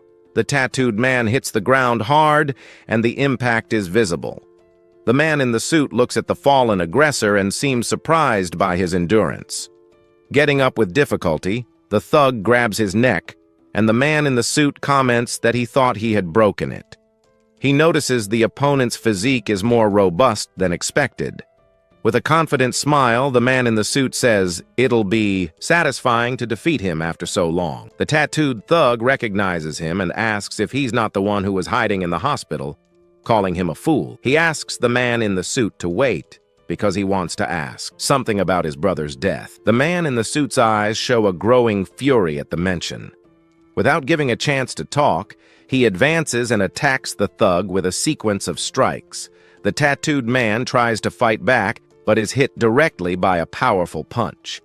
The man in the suit comments that the thug was pretending to talk just to launch a surprise attack and that a bully remains a bully. The aggressor screams in pain and prepares a desperate counterattack. He throws a punch, but the man in the suit blocks it with ease. The thug is surprised by his opponent's strength and skill. The man in the suit admits that the thug's punch is decent, but he's still a bully for using it to hurt girls. With a precise blow, he hits the thug's chin, and the man feels the impact. Then he sweeps the thug's legs, knocking him down. The man in the suit finishes with a strong strike to the face of the fallen thug. The aggressor is stunned by the sequence of blows, and the man in the suit asks what's wrong and if it's his first time getting beat up. With an air of superiority, the man in the suit observes the injured thug. The tattooed man groans in pain and seems nearly unconscious. Angry, the thug tries one last attack, calling the man in the suit an imbecile. The man dodges easily and prepares a new blow. He grabs the attacker's arm and twists it, leaving him in a vulnerable position. With a swift move, he lands a powerful hit on the thug. The tattooed man screams in pain from the impact. The man in the suit looks at him and tells him to stop whining like a baby. He delivers a final blow to the thug's head, who falls unconscious. The attacker is completely defeated and motionless on the ground. With a serious expression, the man in the suit tells the thug not to die yet because he has a lot to ask. The blonde girl arrives, running up the stairs, calling for her superior. She informs him that she contacted the company and they'll handle the site cleanup. The man in the suit picks up the blue-haired boy in his arms, and the girl says she also called for medical personnel. Carrying the student, he observes the other injured people, and the girl comments that there are many serious injuries. The blue-haired boy seems to be waking up and sighs faintly. The man in the suit tries to wake him and asks his name. With difficulty, the boy manages to say his name is Kang Mina and asks who he is. The man in the suit asks if he's conscious and introduces himself. He identifies himself as a police officer and assures him he'll take him to the hospital immediately, asking him to stay awake. Still in the officer's arms, Kang Mina asks, surprised, if he's really a cop. From somewhere distant, a boy in a school uniform screams desperately. He calls out for Mina, showing great concern and fear. Kang Mina tries to say something, but her voice comes out weak and hesitant. With tears in her eyes, she looks at the officer and asks if he is her father. The man looks at her with a confused and surprised expression at the unexpected question. In a memory, we see the red-haired girl injured and with tears streaming down her face. She seems to agree with something. The officer hugs Kang Mina and says that Daddy will save her. They arrive at Ilhai University Hospital, a large and modern building. A heart monitor beeps, showing a patient's vital signs. Kang Mina is lying in a hospital bed with several bandages and looking weak. Her eyes are half open, and she seems to be resting after the trauma. Suddenly, a woman enters the hospital room with a shocked expression. The woman approaches the bed, calling for Mina and thanking her for being awake. Kang Mina wakes up, a little confused, and asks if that woman is her mother. Her mother tells Mina to stay lying down and explains that the doctor said she hit her head badly and needs complete rest. Worried, the mother asks what the hell happened to her daughter. She hugs Mina and says she was also very afraid of losing her. Mina replies that she's okay. Kang Mina then asks what happened to her and how she got there. Her face shows confusion and slight amnesia about recent events. Suddenly, she remembers Chan-hee and urgently asks her mother about him. The mother responds that she doesn't know who that is. Desperate, Kang Mina screams Chan-hee's name and explains that he was the boy who was with her. The police officer enters the room and informs her that Chan-hee is in the intensive care unit. Kang Mina looks at the officer with a shocked expression and deep concern for her friend's condition. The man in the suit looks at her with a serious and somewhat enigmatic expression. The woman says she has no time to waste and will get straight to the point with the guy kneeling on the floor. She then says that The woman says she has no time to waste and will get straight to the point with the guy kneeling on the floor. She then says that if he cooperates, he might stay alive. The kneeling man starts cursing a lot and shouts that they messed with the wrong person. He continues with the threats and says he will end everyone and their families too. The girl then puts something strange on him, and the guy starts screaming in pain. After a while, the guy is now tied to a chair, and the girl hopes he has understood the situation, then asks the first question and wants to know if he ended Lee Lua's life. The man in the chair is shocked by the question and wonders if Lee Lua really left for a better life, just watches the guy's reaction with a serious expression. Desperate, the tied man shouts that he doesn't know anything about it. He explains that Lee Lua was the one who took care of all his cryptocurrencies, and now he is lost. Suddenly, the man seems to remember something important. He then reveals that he knows someone who said he knows where Lua is. The guy reveals that it was a girl with glasses named Kang Gi-han who told him about Lee Lua's whereabouts. Our hero then remembers an injured girl who called him father. He becomes confused and wonders if the man is talking about that same girl. The man shouts that they got the wrong person because he only wanted to catch the one who took his brother's life. With a crazy smile, he starts talking about this Kang Mina. Our hero's assistant is shocked to hear what he has to say. Suddenly, the tied man's body begins to contort violently, becomes tense, realizing that something very bad is about to happen. The man's body falls forward and the girl runs to him asking about his injuries. Unfortunately, before he can answer, he begins to expel an absurd amount of red liquid from his mouth. He looks at the scene completely in shock, not knowing what to do. It was too late, and the tied man was no longer among the living. The scene cuts to with a serious expression in a different place. We now see a girl all bandaged up in a hospital bed. Apparently, she is thinking about a certain man. She remembers meeting our hero in front of the school one day. A woman next to her calls her Mina and asks if she doesn't remember anything.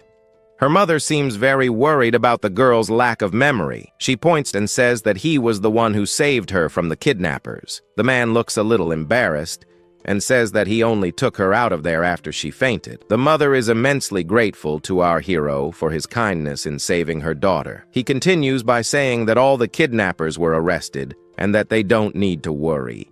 Mina is surprised to hear that the criminals were arrested. She remembers 2 people falling and wonders if no one really died that day.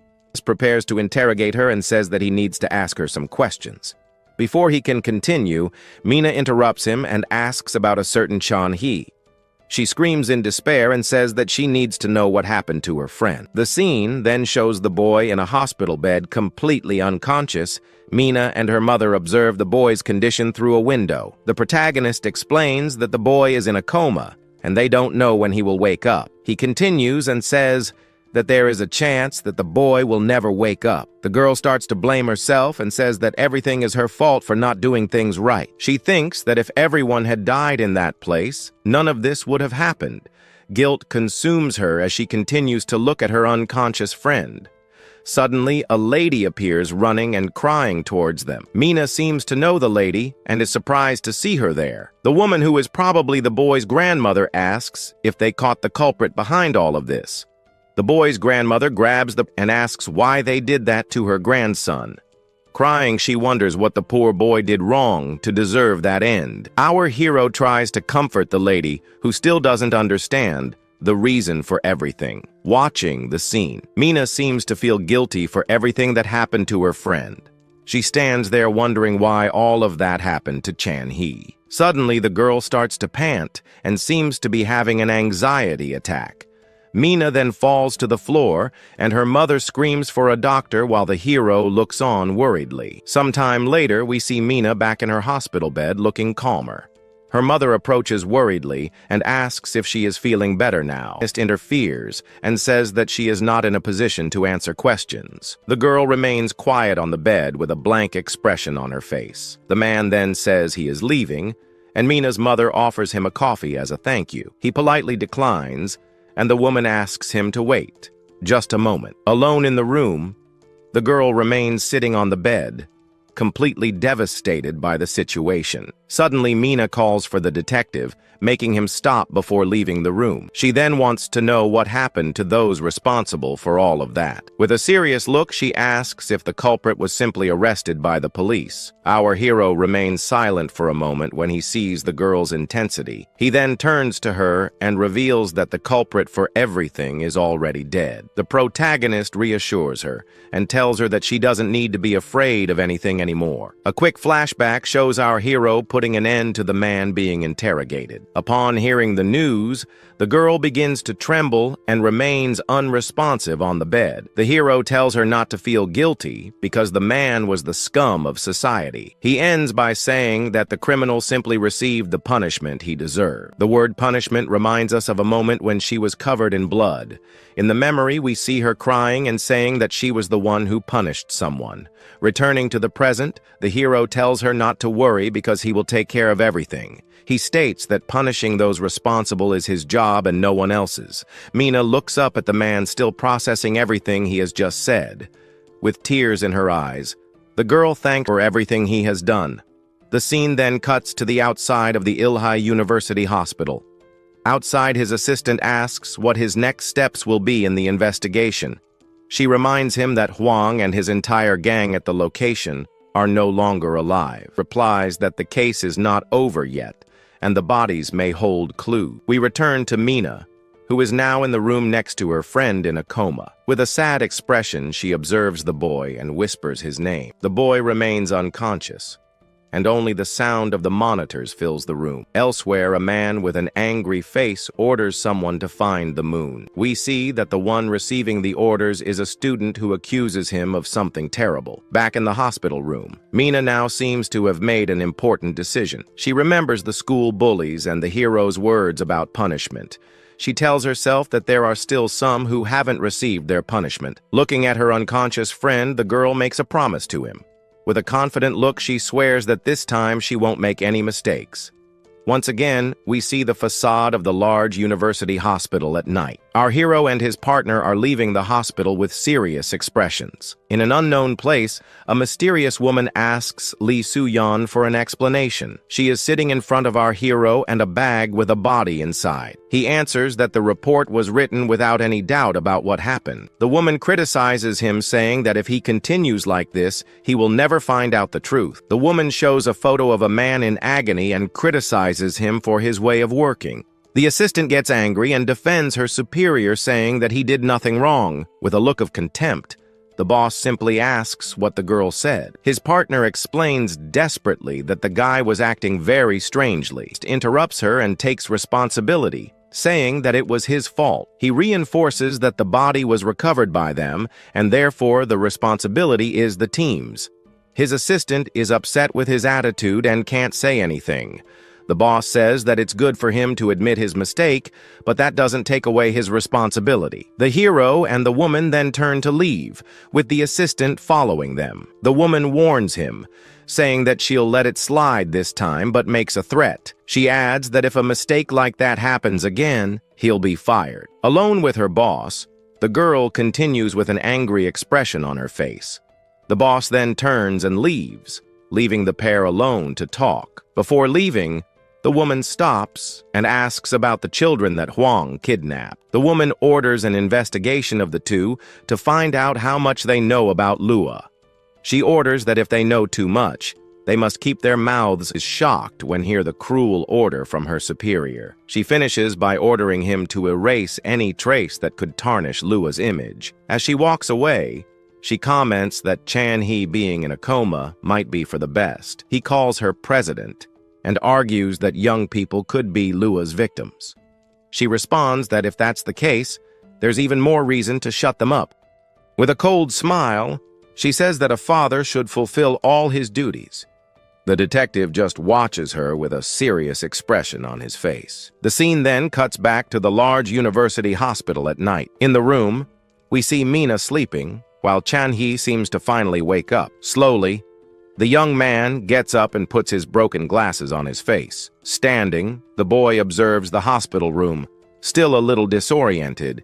His bare feet touch the cold floor next to an empty food box. The boy observes the remains of food inside the box with a blank expression. A quick flashback shows a boy smiling happily at some point in the past. Back in the present, he sits on the couch and starts fiddling with his cell phone. His focused gaze reveals that he's about to take an important decision. On the screen, he finds a picture of a guy named Kang Gi-han having fun. He remembers trying to kill Gi-han, but his attempt failed. The worst part is that Gi-han witnessed his special ability during the fight. The man in the picture is the main culprit for our boy's current situation. With a look full of hate, the young man decides that he needs to be found.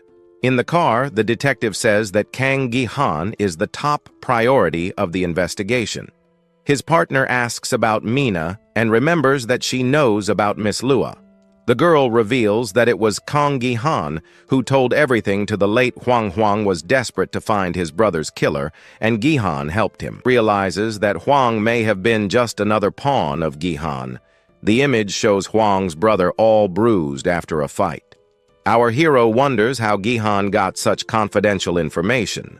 The memory shows the exact moment when Huang's brother fell down the stairs. The word fall seems to turn on a light in his head. He asks Wanhari what was the cause of Lua's end according to autopsy. The detective tells her to turn the car around because he needs to check something first.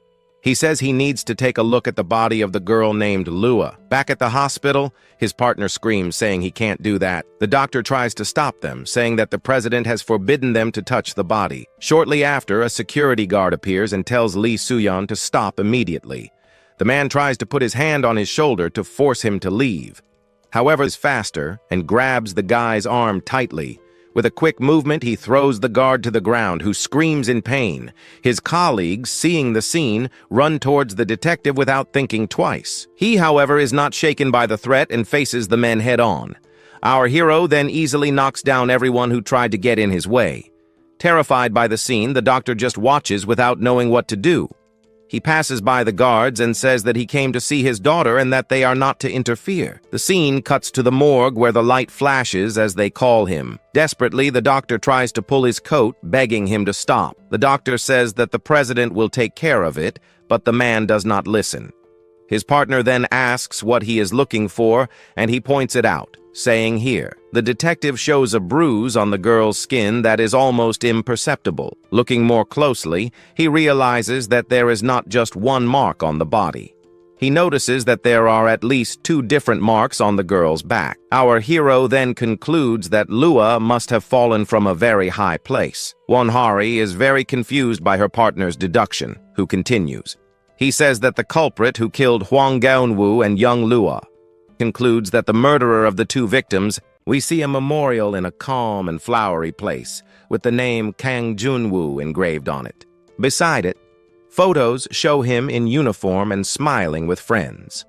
Amidst the memorials, the girl declares her presence and visits her father. He ponders whether this is the first time without his mother and announces that he has something to tell. As he approaches, the young man looks at the memorial and reveals a terrible act. The girl confesses to having taken someone's life in a moment of rage. The scene cuts to a fallen girl, apparently badly injured. Then, a bloody man appears, indicating the gravity of the protagonist's act. A man falling from a building is also shown, while the protagonist watches. A photo of the father smiling shows him as someone calm and kind. The protagonist looks down, revealing dirty and fogged glasses. With a bloody knife, he says he is the daughter of a deceased police officer. He says that if he were alive, his father would be furious and would do the same to Dooley. The protagonist believes that people like Dooley only change with punishment. He remembers his father's death, showing great anger. Chan-hee appears in a hospital bed, injured and on life support. A guy says that there's no point in feeling sorry for them because they deserved the punishment. He adds that his job is to deliver this punishment, showing seriousness. Back at the memorial, the protagonist says that someone has to do it, determined. Finally, he asks his father to take care of him, revealing the reason for the visit. A delivery motorcycle stops at night, indicating an order. The image focuses on a bag with snacks and drinks, next to a cell phone. The bag with the snacks is seen closer, confirming a large order. The image is a little blurry, but still shows the snacks and drinks. A woman picks up the bag at the door, appearing to be in a hurry. When he picks up the bag, his face is revealed for the first time. Someone shouts to close the door quickly, irritated by the situation. The guy says that Kang Mina can come in, revealing that he is hurt. Frightened, the girl says that everything is fine, showing concern. The man finds it strange that there is no news about the case. He wonders why there is nothing in the newspapers, even with so many problems. The protagonist and his friends are in trouble, appearing to be under attack. They fight some guys, with the protagonist using his powers. One of the protagonist's friends is badly injured, making the situation tense. The protagonist has many bruises on his face, tired from the fight. The protagonist's friend kicks one of the guys, showing fighting skill. One of the friends screams in pain, indicating serious injuries. The protagonist shows anger, indicating that he will not give up. Someone calls for Gihan, revealing the protagonist's name. The girl enters the room, frightened to see Gihan there, saying that he scared her. Irritated, the girl asks why he is acting that way. Confused, Gihan is shocked and asks what is happening. The girl screams, showing despair and fear. Gihan accuses the girl of betrayal and kicks her. Suspicious. The scene changes to a mysterious red-haired woman in a bar. In conversation, she says that nothing would have happened if it weren't for Lua. Nervous, the girl tries to take off his shoe and asks how it is her fault. Irritated, Gihan asks if she doesn't remember that he became rich thanks to her and Lua. Gihan calls her small, appearing to have bad intentions. The protagonist threatens her, creating a tense and dangerous atmosphere. Outside the building, he says she might try to stop him. Fallen on the ground, Gihan hears the girl ask if he's okay, showing concern. He says killing her won't solve anything, and he needs protection. The girl asks if there's anyone, apparently looking for a solution. Gihan says they can't even call the police, making the situation complicated. Gihan says yes, and reveals an organization stronger than the police. Seriously. Curious, the girl is surprised and asks if something like that exists in their country. Confident, Gihan answers yes and smiles. A woman is sitting at the table when they announce Lee Soo-hyun's arrival. She authorizes Lee Soo-hyun to enter, indicating an important moment.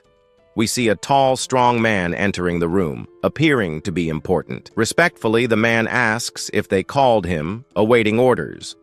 The woman says that he attacked her bodyguards and touched Lua's body. Irritated by the mention of Lua's name, Lee Soo-hyun asks them not to talk about her. The woman says that he doesn't understand the situation and claims that he is nothing there.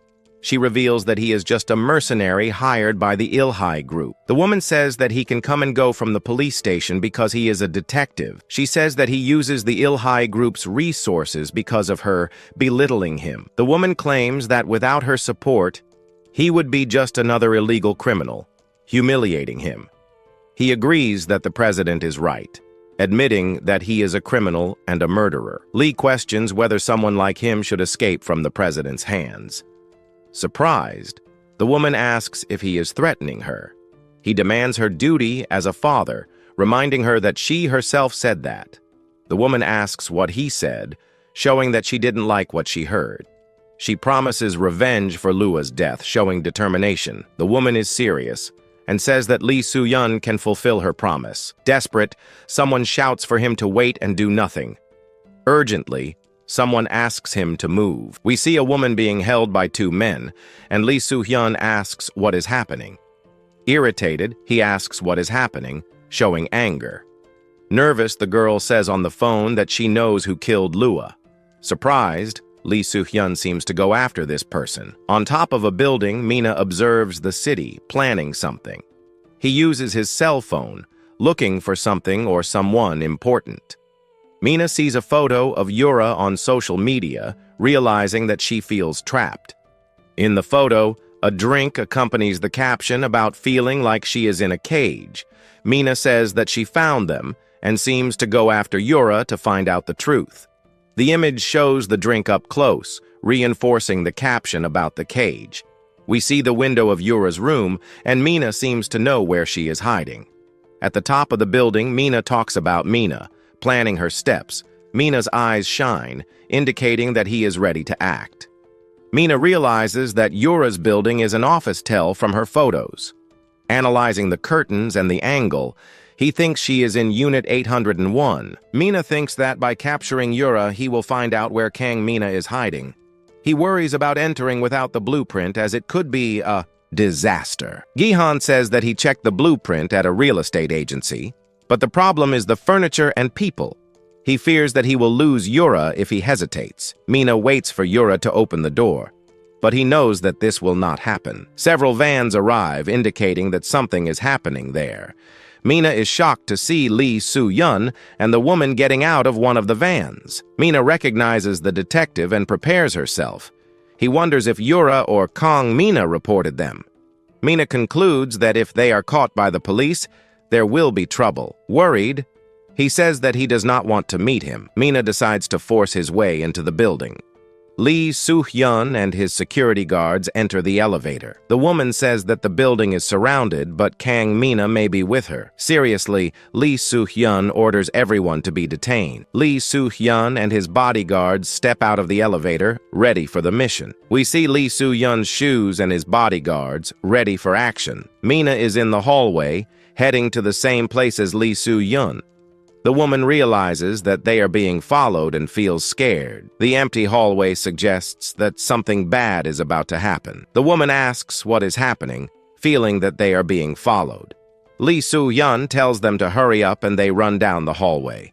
Mina continues to follow them, determined. In the bedroom, the woman sends a message to Mina, expressing fear. She says she's going to die of fear and asks when he'll arrive. Scared, she wonders if it's the Il-Hai group that has arrived. The woman looks through the peephole, terrified by what she sees. The woman asks if he came because of the call, waiting for him.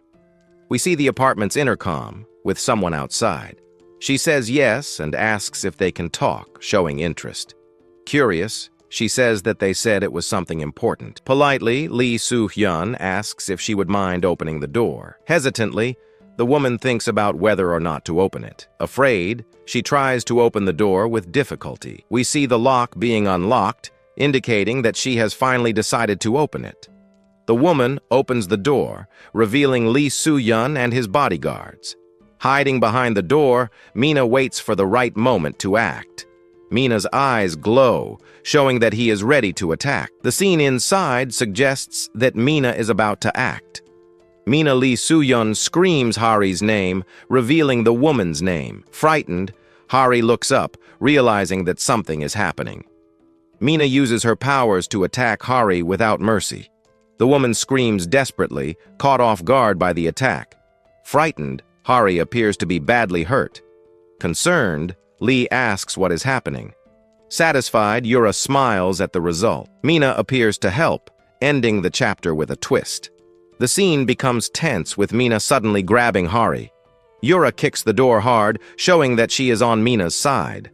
Surprised, Lee and his bodyguards are left speechless by Yura's arrival. Confused, Lee wonders where Mina went. Lee can't believe that Mina was there just a short time ago, feeling that she has lost him. Desperate, Hari screams as she falls from the building, expressing terror.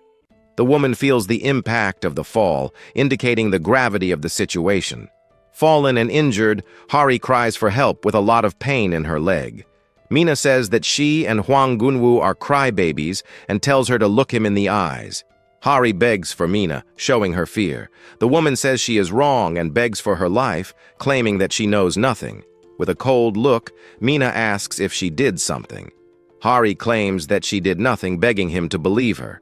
The woman begs for forgiveness, showing regret. Mina says that everything is fine, but she seems to be plotting something. Mina says that if she takes him to Kang Gihan, he will let her leave there alive. From above, Lee and Yura seem to be plotting something.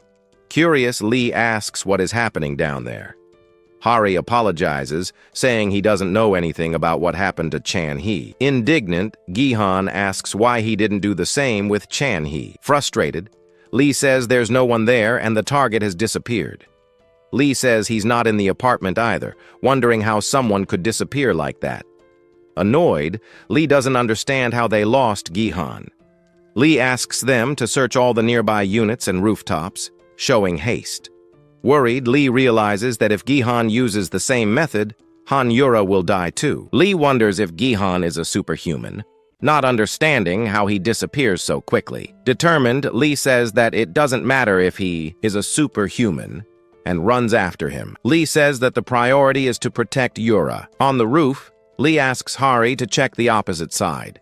Lee's teams on the roof say that the killer is nearby. One of Lee's agents says that there are no suspicious movements.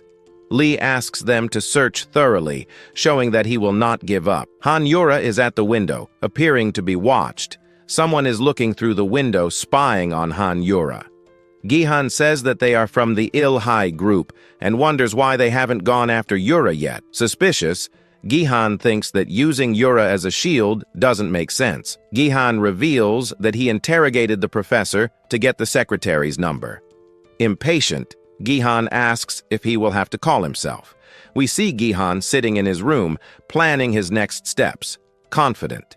Gihan is ready to call and put his plan into action. Desperate, Gihan decides to act alone to save the girl. Nervous, he rings the doorbell to warn Hari. Gihan presses the doorbell, waiting anxiously. Hari appears on the video intercom and asks Gihan to open the door, please. Surprised, Gihan is startled to see Hari. Furious, he calls her stupid and asks why she went to that place.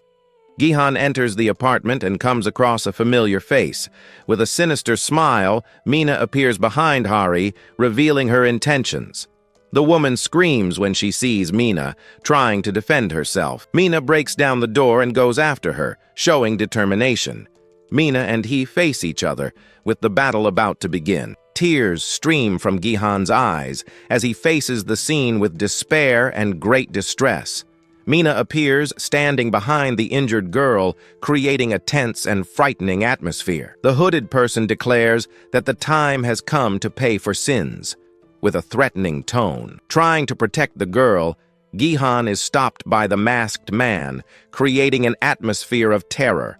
The mysterious stranger warns that the time has come to punish Kang Gihan, revealing a grudge. Desperate, the boy tries to reach the door handle, looking for a way to escape. Gihan shows shock and fear in front of the guy while sparks hover in the air. Terrified, the boy screams for Mina not to come closer, increasing the tension in the place. Gihan's body falls on the girl, showing how desperate the situation is. Falling to the ground, the protagonist is unable to stop the person from doing something terrible. The young man calls out for Mina in the midst of the chaos, showing his concern for the girl. She remains motionless, while the boy begs and tries to understand what is happening. Desperate, the boy calls out for the girl, seeking answers and trying to understand the situation. The girl, in tears, begs for forgiveness, saying that she only recorded with her cell phone and nothing more. Mina says that she was kidnapped by henchmen because of Gihan, showing her revolt. Angry, the protagonist tells the girl to shut up, showing her frustration and despair. Mina questions if that is all they have to say, creating an atmosphere of suspense. The mysterious person asks if they have nothing to say to Chan-hee, increasing the tension. The young man begs the hooded man to wait and not to approach, trying to prevent the inevitable. Gihan, wearing a hood, asks if he saw the men dressed in black outside with a smile. Black cars arrive, and the hooded man reveals that he called the Il-Hai group, showing his influence.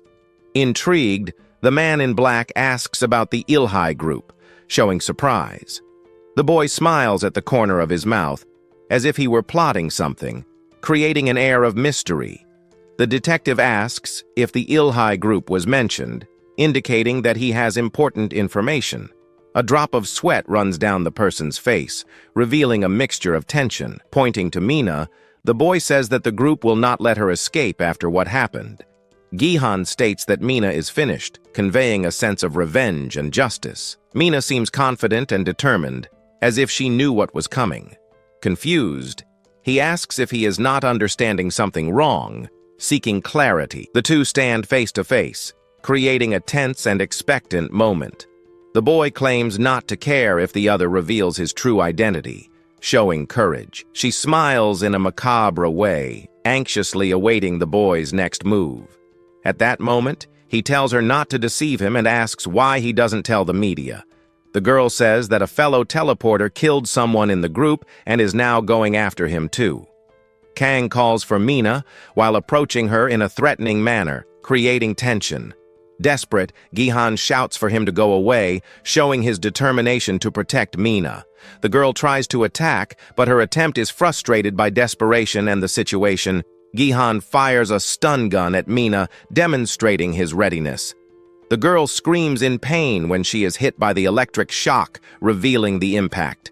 Unconscious, the girl falls to the ground while Gihan watches the scene with relief and apprehension. A young man in a blue hoodie points toward a mysterious figure, saying the name Kang Mina, while a girl crouches on the floor. He suddenly pulls out a taser, his expression filled with panic as he orders the intruder to leave. At the same moment, the girl in orange screams, lifting a chair above her head to attack the stranger. But as the taser fires, she accidentally jumps right into the path of the electric discharge. She lets out a piercing scream, her body convulsing from the powerful shock. The girl then falls to the ground incapacitated, as her companion looks on in disbelief, still holding the weapon. Meanwhile, the hooded figure starts laughing, saying their stomach hurts from how funny the two are. They add that instead of being bullies, they should have formed a comedy duo to avoid being punished. The youth sweats, bothered by the stranger's repeated talk of punishment. He angrily asks who they think they are to decide who gets punished. The mysterious figure calmly sits down, pulling out a baton while asking about someone named Chan-hee. Confused, the boy replies that he has no idea what they are talking about. The stranger simply lowers their gaze, their expression unreadable beneath their cap. Still sweating, the youth looks lost, unable to understand what is happening. In a swift motion, the stranger strikes the boy on the head with the baton. The hooded figure swings the baton with full force, landing a brutal hit on the young man. Elsewhere, a man with spiky hair and an earpiece listens intently, a serious look on his face. He stands on a rooftop with a woman who confirms she also heard a strange noise, wondering if it was a gunshot. The man turns his head, noting the sound came from the 4 o'clock direction. His gaze sweeps over the dense cluster of city buildings at night. Suddenly, a bright light flashes from a window in one of the tall buildings. The woman identifies the orange office, ordering all agents to head there and secure the area. The light flickers again from the same window, breaking the darkness of the building's facade. Back in the room, the boy in blue is thrown across a desk from the force of the attack. The mysterious figure calmly twirls their baton, having dealt a powerful blow. The youth struggles on the floor, groaning in pain and asking what is going on. His attacker stands over him, mentioning Chan-hee's name once more. They reveal Chan-hee hasn't woken up because of him, and ask why he set a trap. Terrified, the boy scrambles backward, begging the figure to stay away. Leaning closer, the stranger calls him Gihan and demands to know why he did it. Bleeding from his forehead, Gihan trembles as he begs his attacker to stop. The hooded figure dismisses his pleas, stating that knowing the reason will not wake Chan-hee up anyway. With that, the intruder turns away and peers through the window blinds at the scene below. They observe that just as expected, a large group of people is swarming the building entrance. The figure thinks the loud noise successfully drew everyone in, though they initially wanted the police to see this. Adjusting their mask, they decide that having the Ilhai group here works out even better for their plan. The stranger turns back to the terrified youths, telling Gihan not to be afraid. They extend a hand, revealing that since Chan-hee did not die, Gihan will not die either. Meanwhile, the agents outside rush the building, with their leader yelling to block all exits. A panicked security guard tries to stop them, demanding to know who they are. The team pushes past him, simply stating they are on duty, which confuses the guard. The leader asks if anyone left before they arrived, but his subordinate confirms the area is sealed. He grimly recalls this is the person who took Han Yura instantly, putting his team on high alert. The man admits he does not know how it is possible, just as a streak of light plummets from the building. In an explosive landing, the hooded figure crashes down right in front of the assembled agents.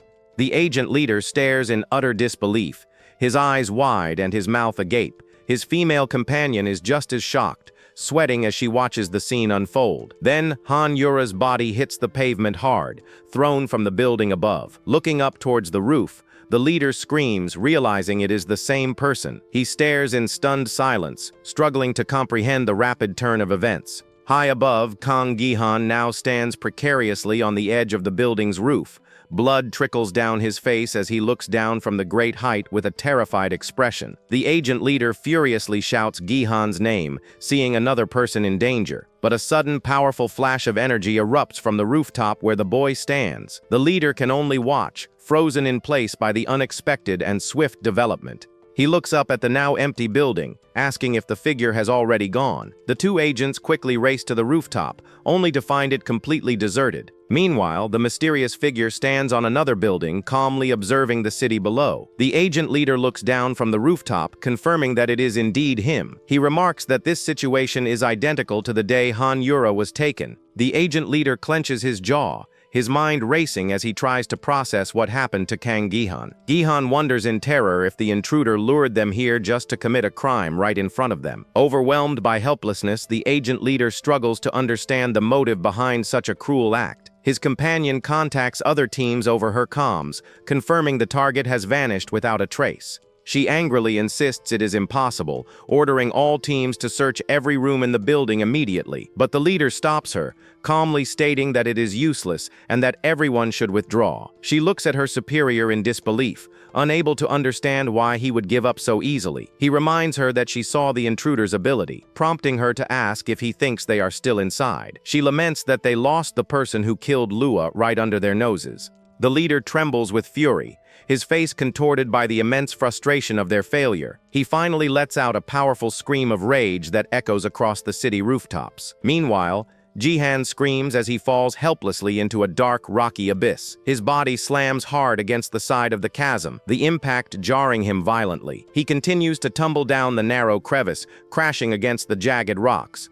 The young man's face twists in agony, his features contorting as he plummets into the darkness. He finally lands with a thud on the rocky ground, letting out a scream of pure agony. Jihan struggles to his feet, panting heavily as he looks around the dark, unfamiliar cavern, asking where he is. Suddenly, a bright light reveals the hooded figure standing behind him, causing the terrified boy to scream again. He collapses to the ground, tears streaming down his face as he desperately pleads for his captor to save him.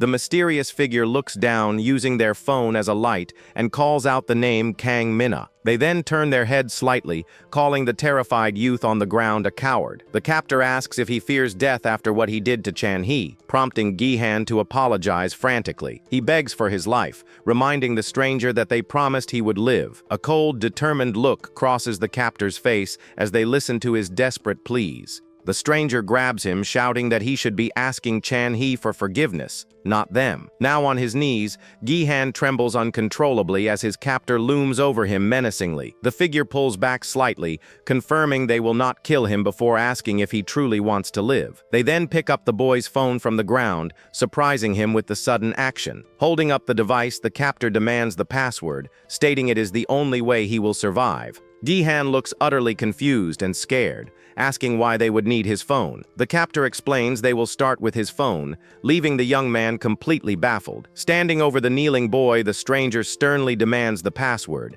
and Gihan reluctantly agrees. He decides to play along for the moment, confident that his double-encrypted crypto data is secure. After unlocking the phone, the hooded figure thanks him, but Gihan anxiously asks to be let go now. The stranger turns slightly, holding the unlocked device, and calmly questions what he means by leaving. A look of pure horror flashes in Gihan's eyes as the terrifying reality of his situation sinks in. He jumps up, reminding his captor of their promise, but they reveal this place was prepared just for him. They explain it is a collapsed mine, a remote location they went to great lengths to find. The figure points accusingly, calling him the one who killed Han Yura before she could reveal Lua's location. Gihan screams in absolute denial, shouting that he is not the one who killed her. But his captor leans in, clarifying that he was the one who killed her in front of the Ilhai group. A memory flashes of the agent leader on the ground shouting his name toward the building. He also remembers standing on the roof, perfectly positioned to be framed for the crime.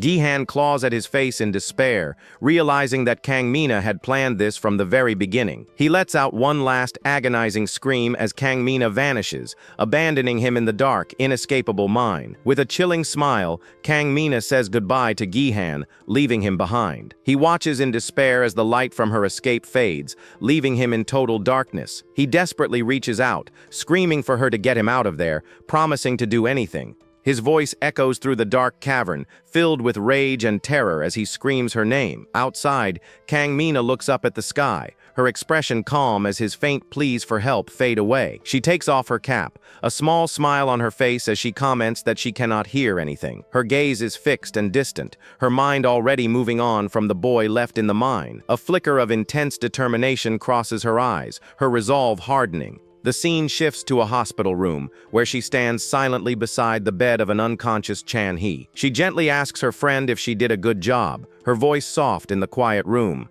She wonders if he will be angry that she killed again, but she knows she cannot stop now.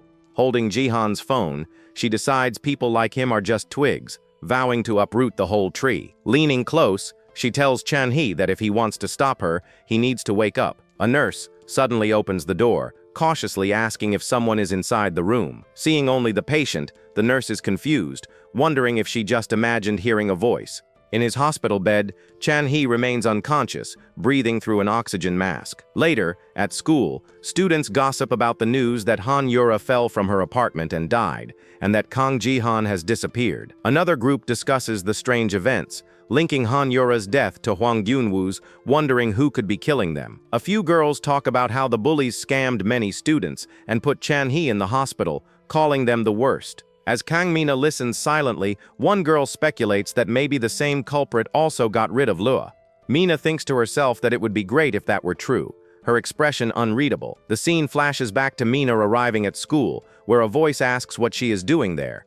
She flinches away from a touch, sharply telling the person not to lay a hand on her. She sees a man with dyed hair arguing loudly with the school security guard, causing a scene. The man insists he has the right to film for his job, while the guard accuses him of recording students without permission. Kang Mina watches the confrontation, thinking that the man does not seem like a real reporter. The stranger with the camera looks around, searching for a particular type of person. He suddenly spots Kang Mina in the crowd and immediately points his phone at her to start filming. The man quickly gets in her personal space, shoving the phone in her face while calling out her name. He asks her directly if she is the rumored girl with superpowers, leaving Mina completely surprised. The streamer excitedly explains she is the superpowered girl who stopped an indiscriminate killer near a cyber cafe. He declares that while her identity has remained a mystery until now, he is about to change that. With a wide grin, he proudly announces that he, an undercover news detective, will uncover her secret. Mina turns away, wondering who this man is and how he found her since the news reports concealed her face and identity. She quickly dismisses her own theory, knowing her uniform alone is not enough proof, and questions his source. He continues filming, asking if she knows the boy she saved, adding that the boy is fine, but the attacker died. The man filming suddenly jumps, surprised by a sudden movement just as he thought he was getting somewhere. His phone is suddenly snatched from his hand, causing him to yell out in shock and confusion. The phone is now held by the agent leader from before, who calmly greets Mina, saying it has been a while. He addresses her directly as Miss Kang Mina, his imposing presence adding a new tension to the scene. Looking down at the student, the man repeats that it has been a long time, calling her by her first name. A single bead of sweat forms on Mina's temple as she looks up at him, her composure wavering slightly. Mina realizes she has just encountered the person she least wanted to see, as he asks what is happening there. The surrounding students just stare at the scene, confused by the sudden and dramatic turn of events. With a determined expression, Mina stands her ground, knowing she must find a way out of this difficult situation. The streamer demands to know what the agent is doing, yelling at him to return the phone he just took. The agent leader simply gives him a cold, indifferent stare, completely unfazed by his outburst. Suddenly, the streamer yelps in pain, realizing his finger has been hurt, and threatens to call the police. Without a word, the leader applies more pressure, swiftly breaking the streamer's finger. The man lets out a piercing shriek, his face twisted in pure agony from the sudden pain. He collapses to the ground, cradling his injured hand, while the agent and his companion look on. The leader tells him he should be grateful it was just a finger, and orders him to leave before he reports him. The streamer fires back that the agent is the one who should go to jail for assault and property damage, but the leader simply shows him his phone, revealing a photo gallery full of pictures of girls' skirts. The students are horrified by what they see, realizing the man is just a pervert. The female agent smiles at her boss, remarking that the guy is a serious case and completely useless. The streamer panics, desperately trying to deny the evidence on his own phone. He frantically explains he was just gathering clues to find a superhero, not doing anything strange. But the students turn on him, shouting that he used the superhero story as an excuse to film them. A crowd of angry students surrounds the streamer, shoving their phones in his face to record him. Exposed, the streamer panics and makes a run for it as the angry students shout for everyone to chase him down. Mina watches from the sidelines as a mob of students pursues the man, yelling for him to be caught. She realizes the man had not specifically identified her, but was just trying his luck with all the girls at the school. Suddenly, the agent leader appears behind her, quietly asking if she was very surprised by the commotion. The girl looks up at the man, her expression hardening as she meets his serious gaze without saying a word. He looks down at her with a neutral expression, asking if they can talk for a moment. Later, at a cafe, Mina thanks the agent as she is presented with a large strawberry parfait. He seems surprised by the dessert, but she explains that students studying for exams need a lot of calories. His companion happily eats her own dessert, telling her boss to shut up when he asks if she is a student too. Mina shyly thanks the man again for saving her from the streamer and treating her to a snack. He takes a sip from his mug, casually telling her it is just part of his job as a police officer. The girl silently observes the two, recalling that the man was with the Ilhe group that night. She inwardly questions his true identity, remembering him acting alongside the suspicious group. Mina concludes it does not matter if he is from Ilhe or a corrupt cop working with them. Deciding to play along, she then smiles sweetly and asks if the two agents are dating. His companion gets excited by the question, asking if they really look like a couple, while her boss covers his face in embarrassment. Mina takes a bite of her dessert, remarking that the female agent looks very young and asking if that is not dangerous. The agent's eyes narrow slightly, his expression turning serious as he silently assesses the young student's words. Suddenly, Mina's appearance seems to shift to a girl with long red hair, who also smiles while eating the parfait. The agent is taken aback, commenting that she speaks better than she looks before quickly questioning his own remark. The student then turns to the female agent, calling her a clumsy actress and advising her not to overdo it. She then returns to her parfait with an innocent smile, leaving the two agents confused by her strange behavior. Thanks for watching.